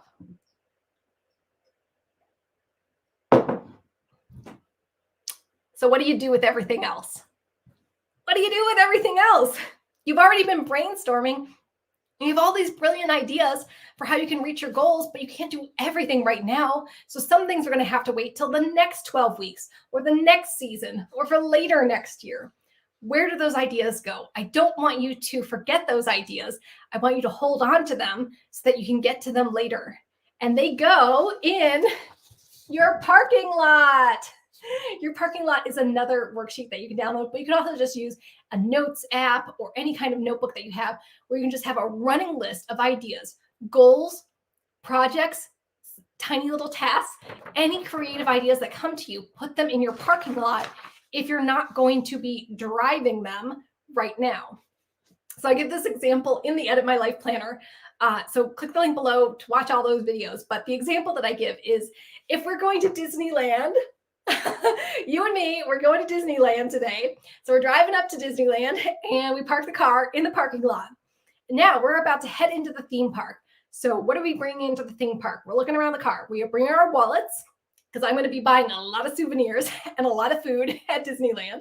We're going to bring our Minnie Mouse ears so I can wear those into the park. And I'm going to bring my sunglasses because we're going to be outside all day. So yeah, that's what I'm bringing into the park with me. I'm taking those out of the parking lot and walking with those things into the theme park. But we have other things in the car too. So we are going to the beach later in the day. So we've got our beach towels, we've got our swimsuits, we got our shark repellent, we got those little plastic bags, those like plastic pails for making sand castles. We got all that stuff that we need for the beach. And then there's other things in the car too, like, I don't know, your ice scraper for the windows and stuff. Am I bringing all of that stuff into the theme park? No, because we don't need it yet. I don't need my swimsuit going into the theme park because we're not at the beach. I don't need my whatever plastic pail for making sandcastles at the theme park. That's for later. That's for the beach. So I leave those things in the car, leave them in the parking lot, and I'm not driving them right now. But when I'm ready to, I come back to them and I drive them around. So that's going to be your parking lot. You're going to have things you want to do next year, but you're not going to drive all of those ideas. So again, let's say you're doing weight loss. Let's say for weight loss, you've got ideas for meal prepping and you want to start exercising and you want to join some kind of like mastermind support group or whatever, and you want to take up yoga and you want to take a cooking class and all of these things. But when you actually look at your time, you're like, okay, I don't have time for all of those things, but I do have time to meal prep and to walk around my neighborhood every day. And those are your projects. That's okay. You can drive those other things another 12-week plan in another season. Oh, Jessica, 12 days. 12 days out of 90 days. That's what the days that you have to work on your goals. If anyone can beat that, let me know, because that is very low. It's not the lowest that I've seen, but it's reality. This is life. You've got other things going on. So as you're choosing your goals, and if you're choosing the projects that lead to those goals, remember our pyramid planning, you're going to say, okay, I only have 12 days in the next season, in the next 3 months to work on these goals. So I'm going to be really intentional. And I'm going to choose those projects and choose those tasks that give me the biggest bang for my buck. I'm not going to do some of those other things that don't have a really high return on investment. I'm going to focus my energy like a boutique and drive those things that can get me the best results. And everything else I will drive next time. So anything else that you can't do in those 12 days, put it in your parking lot. Put it in your parking lot. You're not going to forget about it, but you're not driving it right now. All right. Moving on, let's talk about your goals, specifically SMART goals. Another worksheet in the Edit My Life Planner is for your goals for the next 12 weeks. So you did your brainstorming, you did your life editing process, you looked at your priorities, which areas of your life need your attention, you did your time budget to figure out how much time you actually have, you put all the other stuff in the parking lot. Whew. Now it's time to actually choose your goals for the next 12 weeks. Oh yes, we're going to choose your goals for the next 12 weeks. You can do this. You can do this.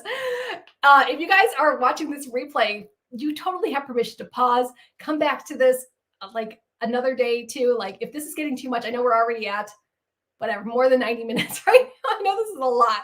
Again, you might also want to watch the videos. Let me pop that up again. In the Edit My Life Planner, it's a 5-day video series with the 2 printable planners, the weekly planner and the daily planner. That gives you plenty of time to do it at your own speed too. So don't feel like you have to I got to get it done right now during the planning party. You can totally take your time with this. I mean, and you don't also have to stick with the plan of starting for January 1st. You could start a week into January, whatever works for you. All right, Patty says, every day is packed. I can commit to maybe an hour or 2 daily, but work even on holidays usually. Yeah, Yeah, some people do work on holidays too. Some people don't have regular days off. Again, this is life. You might also want to think about in the new year, is there a way to get more of what you want, to get more of your days off, or to rearrange your schedule in such a way that you can have more time off? But honestly, if you can't do it, you just have to work with what you're given. This is the whole point of life editing. Just like when I was a book editor and I got a manuscript on my desk and it was terrible. I couldn't just throw it away and be like, oh, that book's terrible. No, I'm not doing that. No, I had to use what I was given and edit it and make it work, even if it wasn't perfect. And that's what we do with our lives. I can't make the pandemic go away. I can't make you have a brand new job. I can't make your kids behave or whatever. We have to use what we're given right now and edit it and use what we've got and make it work in the best way that we can.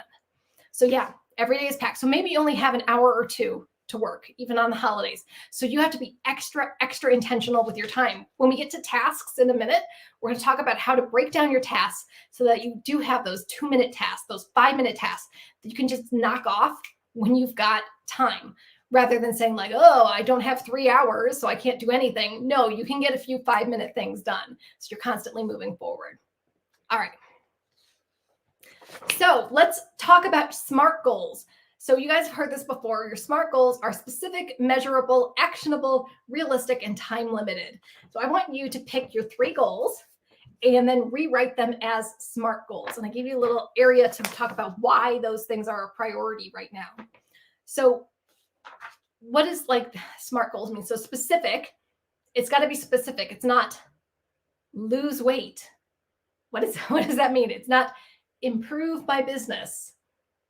That means nothing. You can't be vague when it comes to your goals, or else how will you know if you reach them? So you must choose specific goals.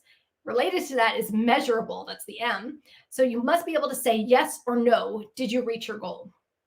So if it's lose 10 pounds in the next 12 weeks, yes or no, did you do it? You can literally look at the scale and say yes or no, did you do it? Is it earn $10,000 through my business in the next 12 weeks? Yes or no, did you do that? Is it publish a blog post once a week for the next 12 weeks? Yes or no, did you do it? Is it spend 10 minutes with each of my kids every single night for the next 12 weeks? Yes or no, did you do it? Like, that's what we mean by measurable. You can say yes or no, did you do that thing? Actionable means actionable by you. That means you can take specific action to do whatever it is. You are not relying on somebody else to do it. You're not like, oh, I wish my manager would treat me better, or I wish my manager didn't give me this work, or whatever. I wish my spouse was nicer, or whatever it is. You need to be able to take action on it. It must be something that you can do rather than relying on somebody else to do. It must be realistic. Again, we just did our time budget, so we're getting real here. I do want you to dream big. I do want you to have big goals, but I also want you to choose something realistic that you can hit, because when you start hitting those goals, and every time you do a 12-week plan, every time you do it and you hit those goals, you're going to get more and more confident, and you're going to be stretching yourself out of your comfort zone. And I want you to feel that confidence of every 12 weeks, you are hitting your goals, you are hitting your goals, you are hitting your goals, rather than choosing unrealistic goals that, yeah, maybe you do a lot, but it was so unrealistic that you're still falling short and you're feeling bad about falling short all the time. And then lastly, time limited. You already have the time limit of 12 weeks or 90 days or 3 months, however you want to call it. But we're also time limited by your time budget. Like Jessica found out, 12 days. You got 12 days to work on your goals. And then, like Patty just mentioned, within your days, you might only have an hour to work on your goals. So yeah, it's got to be time limited in some way. It's not just, I want to improve my business someday. No, we're going to say, I want to earn X amount of money through my business programs in the next 12 weeks. Bam. That's what a SMART goal is. If you have any other questions about SMART goal planning or different kinds of goals, I talk about outcome goals, ambiguous goals, and different types of goals in the Edit My Life Planner. I know we're talking for a lot here, but there's so much more information that I can't go through in this workshop. So you've got to watch the videos in the Edit My Life Planner, because it just is much more in depth than I can do during this planning pajama party. Okay, here's the thing. Your goals are not your projects.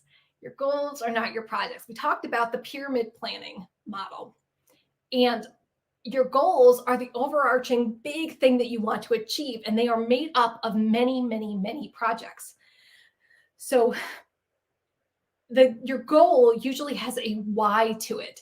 So I want to earn whatever your goal is, $10,000 through my business so that I can pay off my debt, or so that I can hire a virtual assistant, or so that I can go on vacation, or whatever it is. Or I want to lose 30 pounds of fat weight because, or so that I can live a long, healthy life, or I can play with my kids, or I can feel confident in my body, whatever it is, or I can get off my medication, whatever your goal is. So your goals usually have a why attached to them. What is leading you to this? What is this leading to? How does this relate to your priorities? So if one of your priorities is your health, you probably have a SMART goal that's a health goal. So remember we talked about priorities. So you got 3 spaces for your priorities here. So if you have like a health goal, a business goal, a family goal, whatever it is, whatever your priorities are, write a SMART goal that has some kind of why to it. Like, why are you earning money? Why are you losing weight? Why are you paying off debt? Why are you improving relationships? Why are you doing whatever it is? That's how you can differentiate a goal from a project. A project is part of a goal, part of a bigger goal. So like we said with the weight loss goal, there are many projects underneath losing a specific amount of weight. There's meal planning, there's exercising, there's getting some kind of support group, there's tracking calories, there's whatever. There's all sorts of different projects underneath that big goal. All right, if that doesn't make sense, leave a comment, let me know, and I can try to explain it a little better. Like earning money for your business so that you can pay off debt. That's a big goal. And then the projects underneath that is like content creation and marketing and client connection and like social media. All of those things are different projects. And the projects are made up of little tasks. Okay. So once you've got your 3 SMART goals, or if you only have 1 SMART goal, totally fine. You know what your time budget is. You know what your priorities are. So once you got that, then we're going to do your projects brain dump, which is another worksheet. Again, these are all in the Edit My Life Planner program. So what you're going to do, for each goal, you've got a space for each goal here. And then you're just going to brain dump and come up with as many project ideas as possible for that goal. Like we just said, if you want to earn money, there are thousands of different projects that you can do to earn money. If you want to lose weight, there are thousands of different projects you can do. If you want to pay off debt, there's thousands of different things that you can do. So brainstorm, get creative, think about all the different projects that could lead to that goal. And then looking at your time budget, figure out which projects have the best chance of success. Which ones have the best chance of getting you to that goal? So, like, I always use weight loss because so many of my clients have weight loss goals.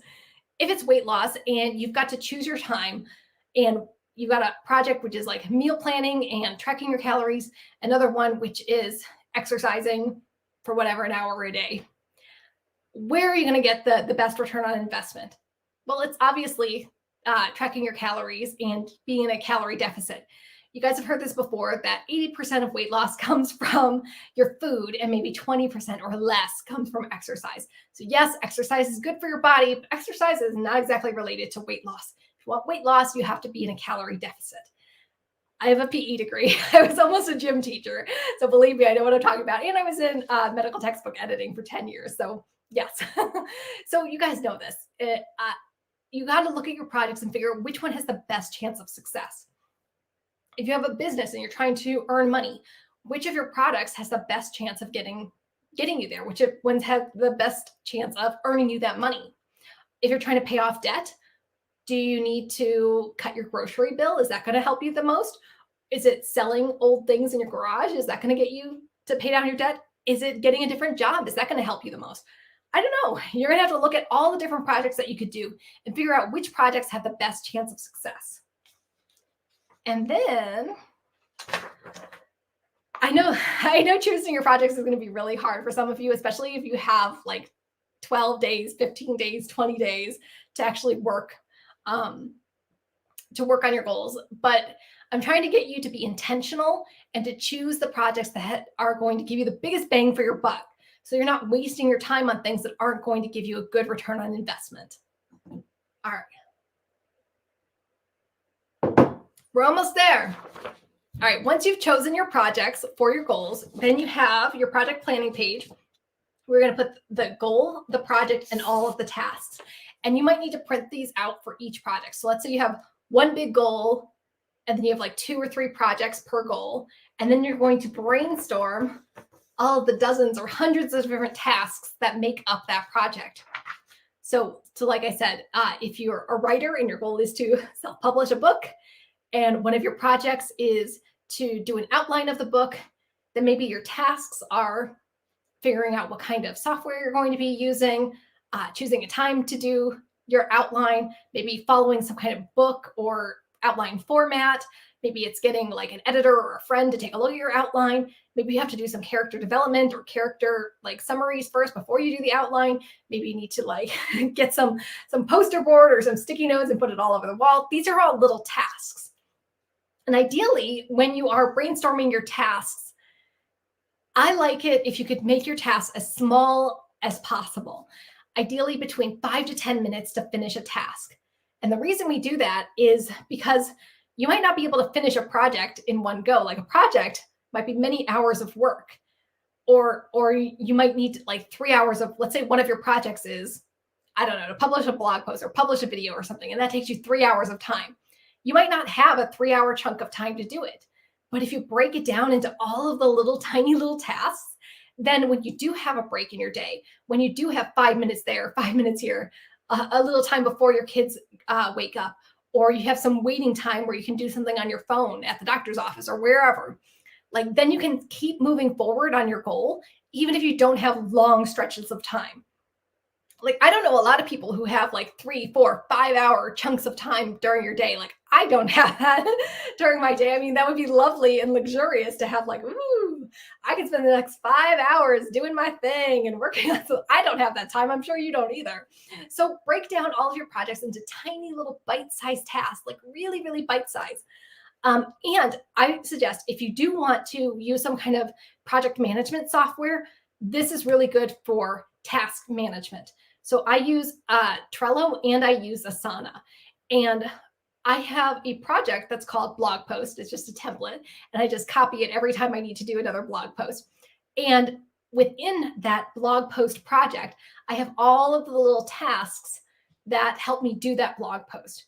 And I've told you this before, and it's kind of shocking for some people, but to do a blog post from start to finish for me is 75 tasks. 75 tasks, start to finish, to do a blog post. And I have all 75 of those tasks marked down. That might seem like really excessive and really anal to some of you, but here's the thing. Then when I have 30 seconds here, 2 minutes there, I can get something done on that blog post and keep it moving forward. And the tasks are ridiculously small. It's like choose a topic, write a headline, open WordPress, write the title. Like it is literally like stuff that takes a minute to do. And the reason I do that is because my days get busy. I might only have a few minutes in between client calls, but I can still keep moving my work forward by using every minute wisely. So think about that. Like moms, you guys are experts at this. When your kids are napping, when your kids are eating, you're doing 100 things in that waiting time. So use that time and break down those tasks as tiny as possible. Even if it feels ridiculous, break it down smaller. And again, if you use a project management software like Asana or Trello, something like that, make them templates so you can just copy and paste them over and over again. So you're not like reinventing the wheel every time you have to do that same project again. All right, you can also use the project planning worksheet that's in the Edit My Life Planner and just write all the tasks for that project. All right, now, once you have your tasks, now we finally get to use the planner. So you can use my Edit My Life Planner, or if you have your favorite planner, go ahead and use that too. And what you're going to do, actually, the Edit My Life Planner has a nice dashboard every week.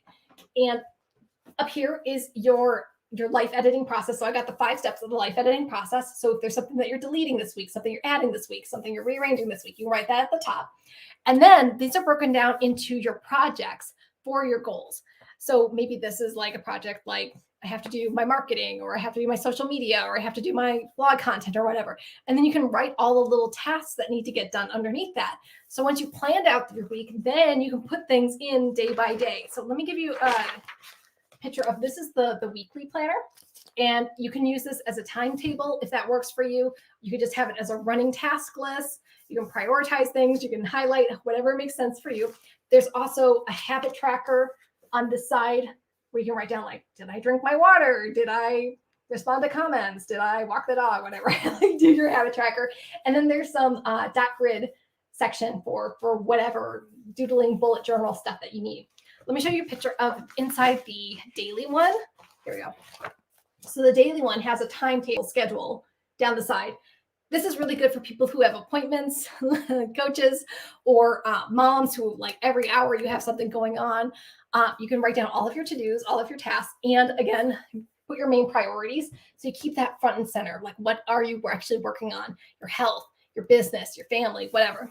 And again, there's more dot grid space for you to doodle and stuff. So then all of those tasks that you have, you're going to plug them into your days. So if you need to, whatever, write a headline for your next blog post on Monday, put that in on Monday. And this is going to help you be really, really intentional with your time. So those 12 days, 15 days, 20 days that you have, put those tasks from your project on those specific days. So there's no excuses. You're not winging it. You're not like, what do I work on today? You do the next task in your project that directly leads to your goal.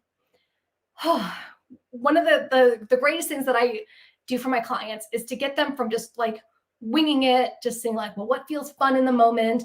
Or what do I want to do today? Or what feels interesting today? Is to do the tasks that directly lead to your goals. Remember, your tasks are fill up your projects, and your projects fill up your goals. They're all like stacked on top of each other. So instead of just goofing off on social media or reading endless articles or whatever it is that you do to waste time, you're going to be really intentional. You're like, okay, I've only got an hour today to work on my goal.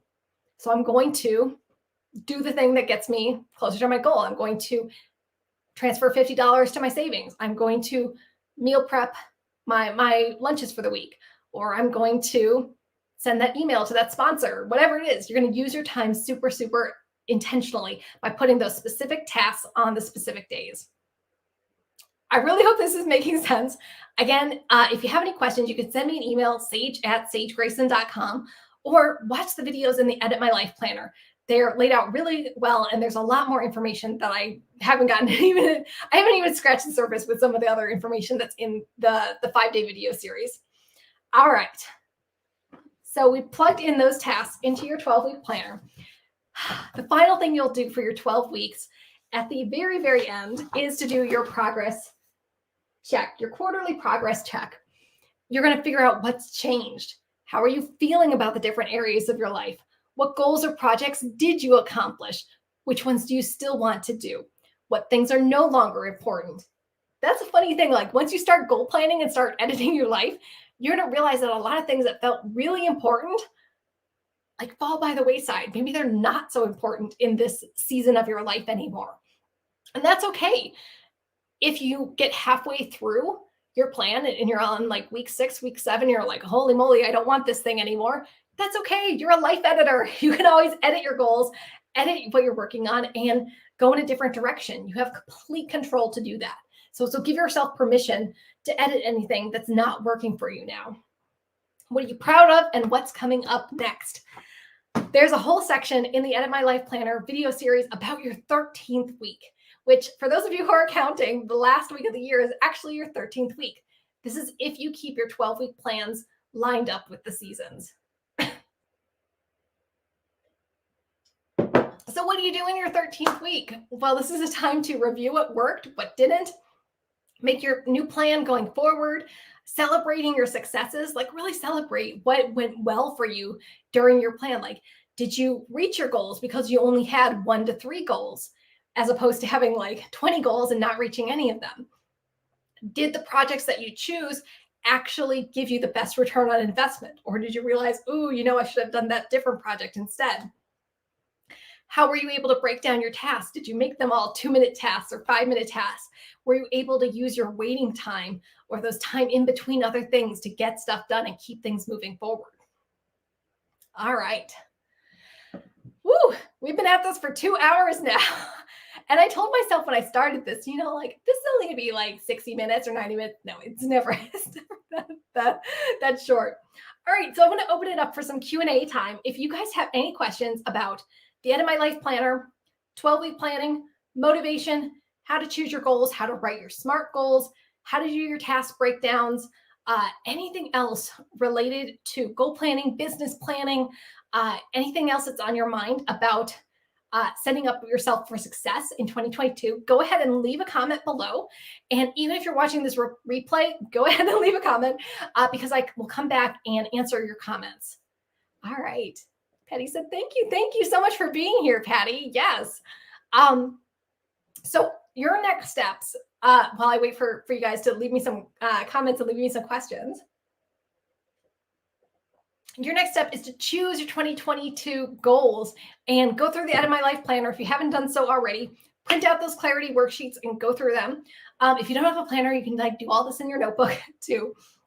And I want you to be really intentional with your time. I know some of you chose the word intention for your word of the year, but I'm trying to set you up for success here. I want you to be realistic about the time that you have.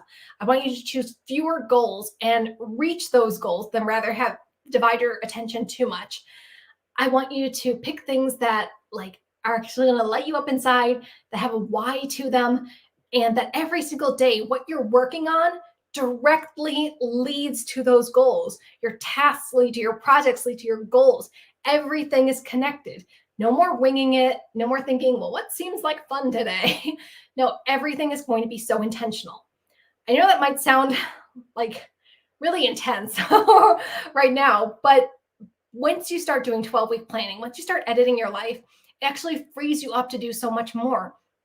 You're going to be reaching your goals faster. You're going to be getting your work done early. You're going to be front loading your day and doing your most important tasks first thing.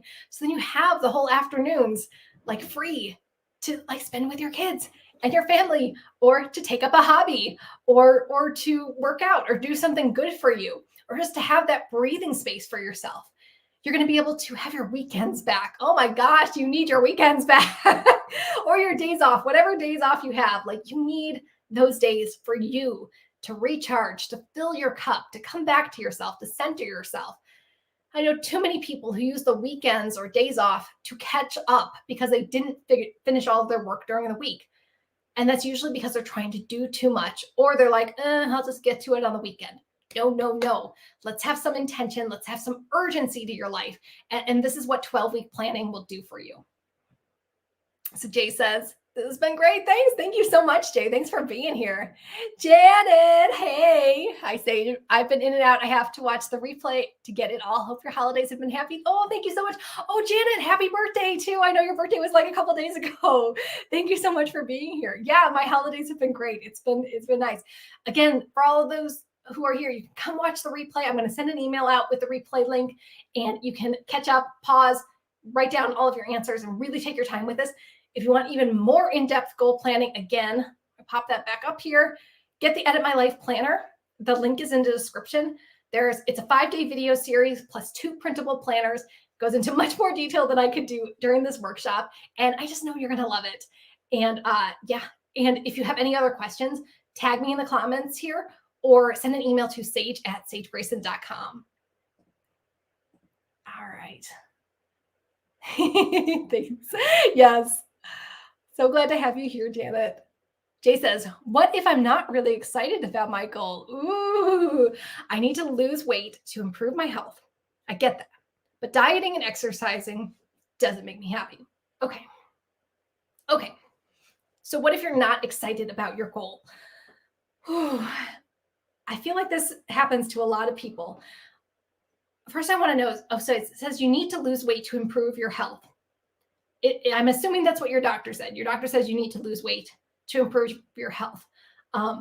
If your doctor didn't say that and you're just feeling like society pressure to lose weight, maybe think about that. But if you actually know that either your doctor said you need to lose weight or you're having some physical problems like your knees are hurting, your back is hurting, and you know losing weight or whatever can help you, or you want to get off medication. Okay, let's assume that you do need to lose weight for your health, and that's been established. That's not just like people saying you got to lose weight. Like, you actually do need to lose weight for your health.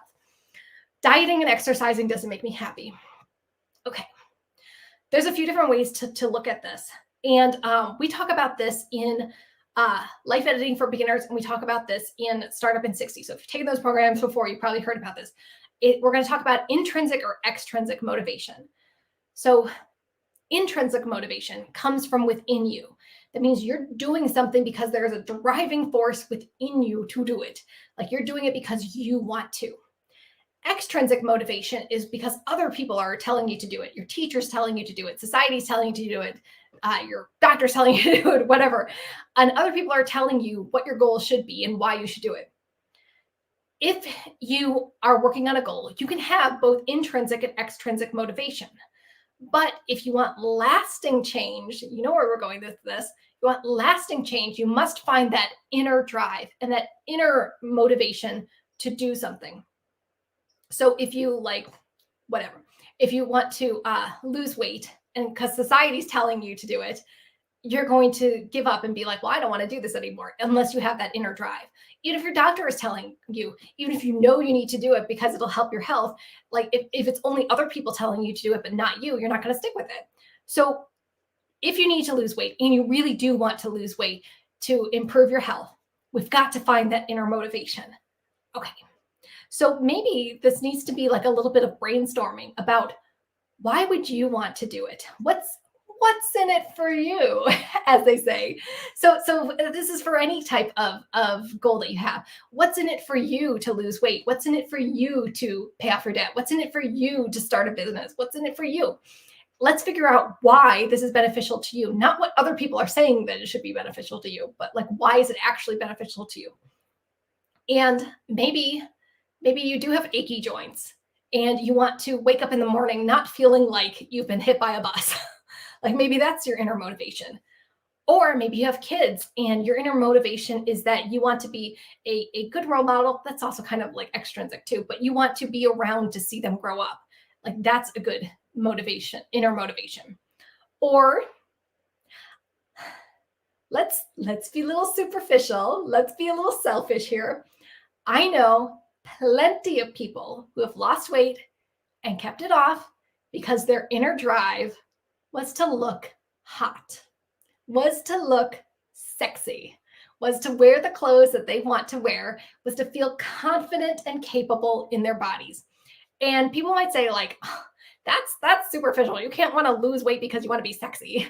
Like, you should do it for your health. You should do it for your kids. You should do it for your doctor. Like, well, hey, I am all about being selfish to reach your goals.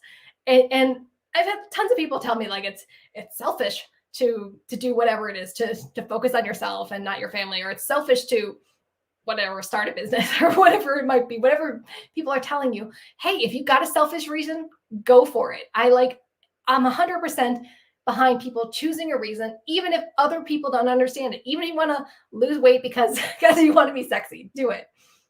So Jay, I want to ask you, if you've got to lose weight to improve your health, if that's what you're working on, what's in it for you? What do you get out of it? Does this mean you get a better night's sleep because you don't have like sleep apnea anymore? You don't snore, you have a good restful sleep? Is it because your joints won't ache anymore? Is it because you'll look sexy and be able to wear the clothes that you want to wear? Is it because you'll feel more confident dating? I don't know. You got to tell me what's in it for you. So for any of you who are watching now, if you're working on your goals, it's okay to have extrinsic motivation. Most people have extrinsic motivation too. But what's your inner motivation? That's what's going to keep you sticking with the goal for the long haul. And you say that dieting and exercising doesn't make you happy. First of all, I'm going to tell you, if you don't want to exercise, don't exercise. Like, that's been established a million times before. Exercise is, yes, it's good for your health, but it's very little effect on weight loss. And if you need to lose weight to be healthy, like getting the pounds off, then don't put all of your eggs in one basket. Don't put a lot of stock in exercising. Focus on your food. So if you don't like dieting, maybe there's a different way to do it. Maybe you can think of it as a lifestyle change. A diet is something you do for a certain amount of time and you go off and you go back to your regular eating. But a lifestyle change is something you stick with forever. And maybe it doesn't have to be the type of lifestyle change that people are telling you. Maybe people are telling you, like, you got to do keto or you got to do vegan or you got to eat salads every single day.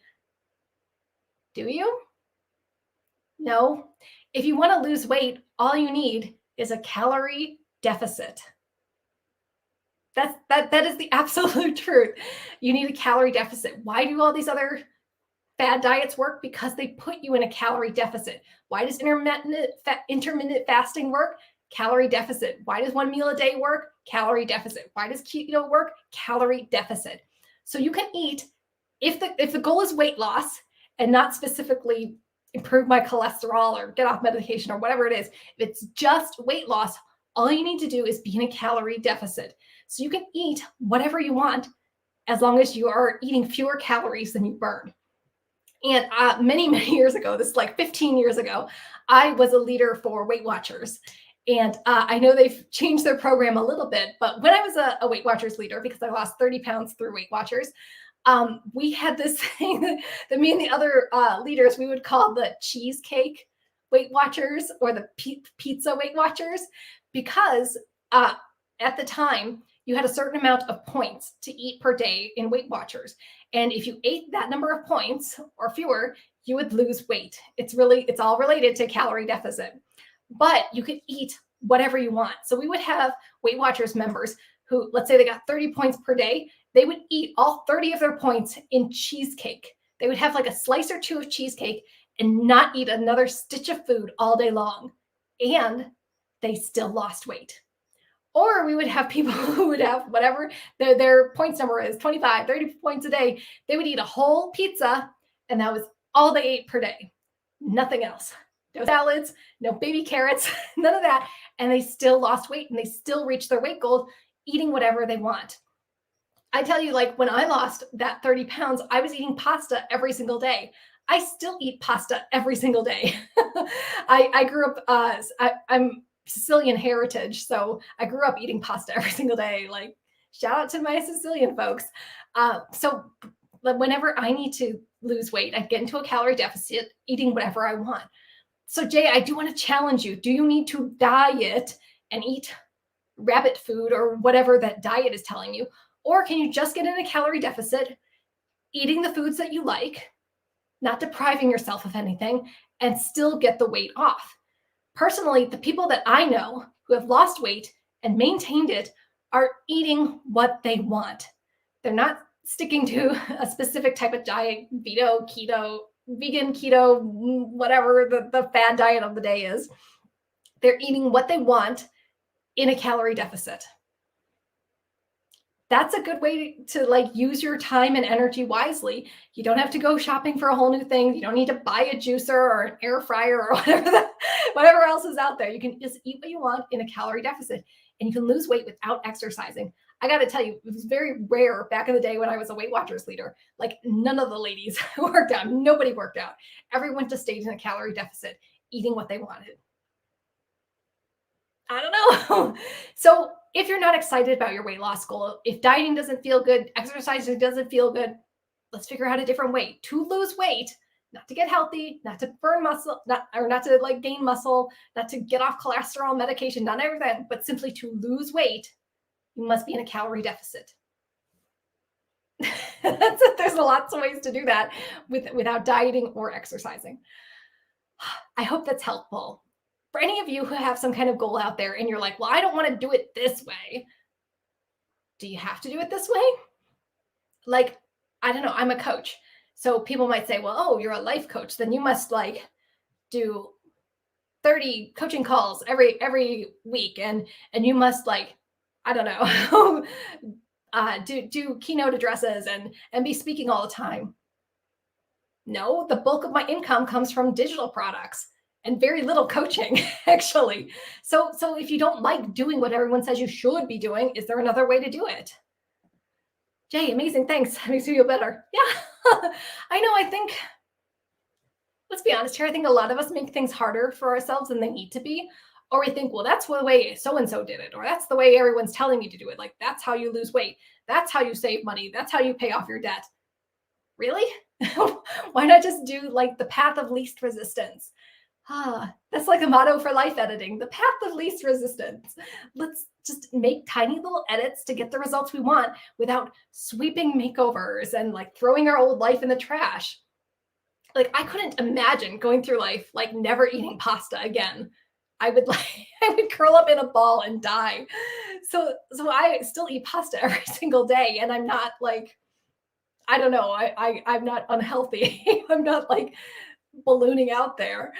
But I mean, I think there's different ways to get the results you want while still honoring yourself, your lifestyle, who you are as a person, and not trying to like force yourself into a little box because that's what society says.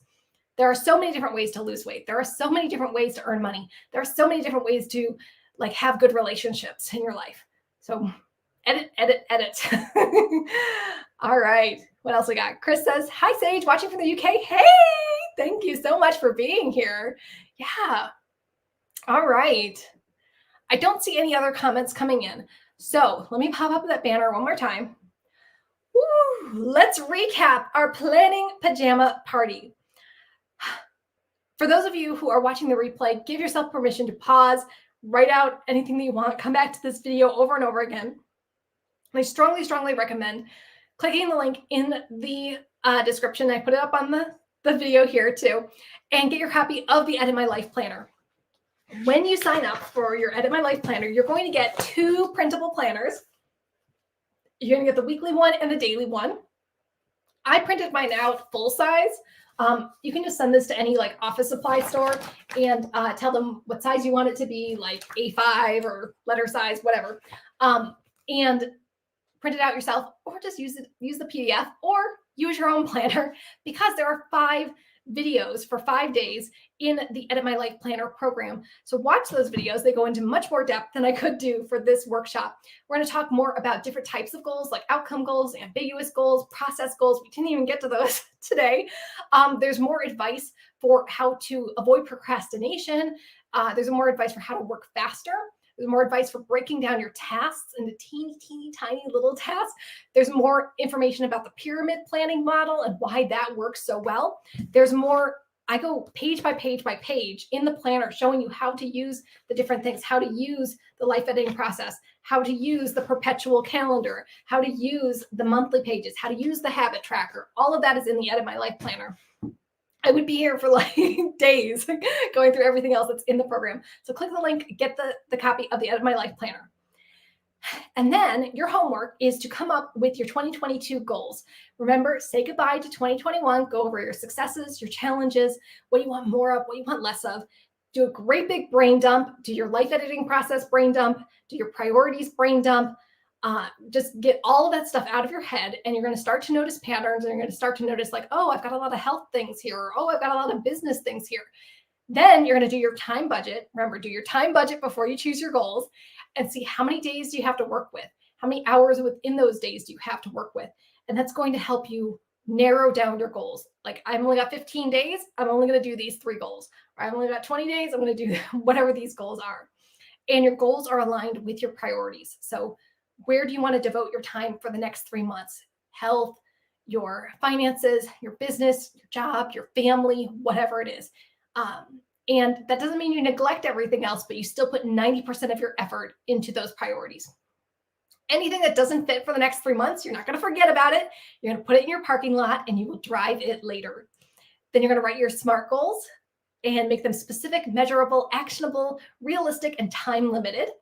Once you got your SMART goals, you're going to come up with your project plans. So choose the projects that have the best chance of success for each one of your goals. Once you got your projects, you're going to break them down into the teeniest, tiniest tasks possible. And I recommend using some kind of project management software like Asana or Trello, where you can just make a template for whatever that project is, and then just duplicate it every time you have to do it. So you're not like typing out all of those tasks over and over again. Like I said, I have 75 tasks for every blog post. I'm not writing that every single time. And then once you create your tasks, you're going to add those tasks to specific days in your planner. So whatever days that you have free to work on your goals, you're going to add those tasks, those specific tasks to those days in your planner. And then again, if you have any questions, you can email me, sage@sagegrayson.com. You can tag me here in the comments, whether you're on Facebook or YouTube, and I'll come back and see the comments and respond to you. And get your copy of the Edit My Life Planner. I want to know, are you using the weekly planner or are you using the daily planner? Daily planner is great because it's got the timetable. So like coaches like me who have like stuff going on every hour, or moms where you got stuff going on every hour, that's really good. The weekly planner gives you a bit more flexibility if you want to group things by priority, or if you want to like highlight different areas, or whatever works for you. We did it. We did it, life editors. We made it through the planning pajama party. And it went so long again. I told myself, like last year, it was 2.5 hours. I'm like, it's not going to be 2.5 hours. I'm going to get this done in an hour, 90 minutes tops. And it never is. It never is. One thing I am thinking of doing is doing this quarterly. So let me know if that's interesting to you. I was thinking of doing on the 13th week. And there's a whole section in the Edit My Life Planner that talks about how to use your 13th week. But I was thinking every 13th week, we would do like a live stream just to get everybody on track again to do their next goals. Let me know if that's interesting to you. So Jay says, yes. I do it every 13th week. I'm like, okay, I got to get my goals together for the next plan. So we might do a live stream again. I was also thinking about doing like a 5-day email challenge or something like that. We'll figure that out. Chris says, yes, that would be great. Okay, so that would be like the last week of March, we would do this again. Let me know what would be really, really helpful. If you have suggestions for things that we can do the next live stream, or things that I can add to the Edit My Life Planner. So when you get your copy of the Edit My Life Planner, you have lifetime access. So when I add new things, or I swap out the videos, or add new worksheets, or whatever, it's all going to be in there. You get lifetime access. So you buy it once and you get lifetime access for it. So I'm actually going to upload this video, this planning party, to the Edit My Life Planner, so you can watch it in there in the portal too. And there's even the one from last year there too. I think last year too, my lights fell down. Like they just don't stay up. I don't know. I try. But they fell down last year too. Joelle says, awesome workshop. Looking forward to using my planner. Yes, I'm excited. I'm so excited to see what goals that you have for the next year. So if you're watching the replay, go ahead and leave a comment. Let me know what your goals are. If you need help figuring out your SMART goals, you need help staying motivated, or doing your task breakdown, whatever it is, let me know. That's what I'm here for. Okay, life editors, got to wrap this up. Thank you so much for being here for our planning pajama party. I have had a blast with you, and I'm wishing you such a happy holiday season and so much love and so much success in the new year. Thank you so much for being here. Thank you, Pam. Thanks for being here. Yeah, I've had a great time, and I'm gonna go rest. I'm gonna go rest. I still have some Christmas movies I haven't finished watching, so I'm probably gonna go watch those. Yes, Happy New Year. Happy New Year. Yes. Oh, thank you so much. Yeah, I'm hopped up on caffeine. So enthusiastic. Oh, you guys are the best. Thank you. Thank you so much. Now go do your plans and go choose your goals for 2022. I am rooting for you, life editors. All right, I'll talk to you again real soon. Bye.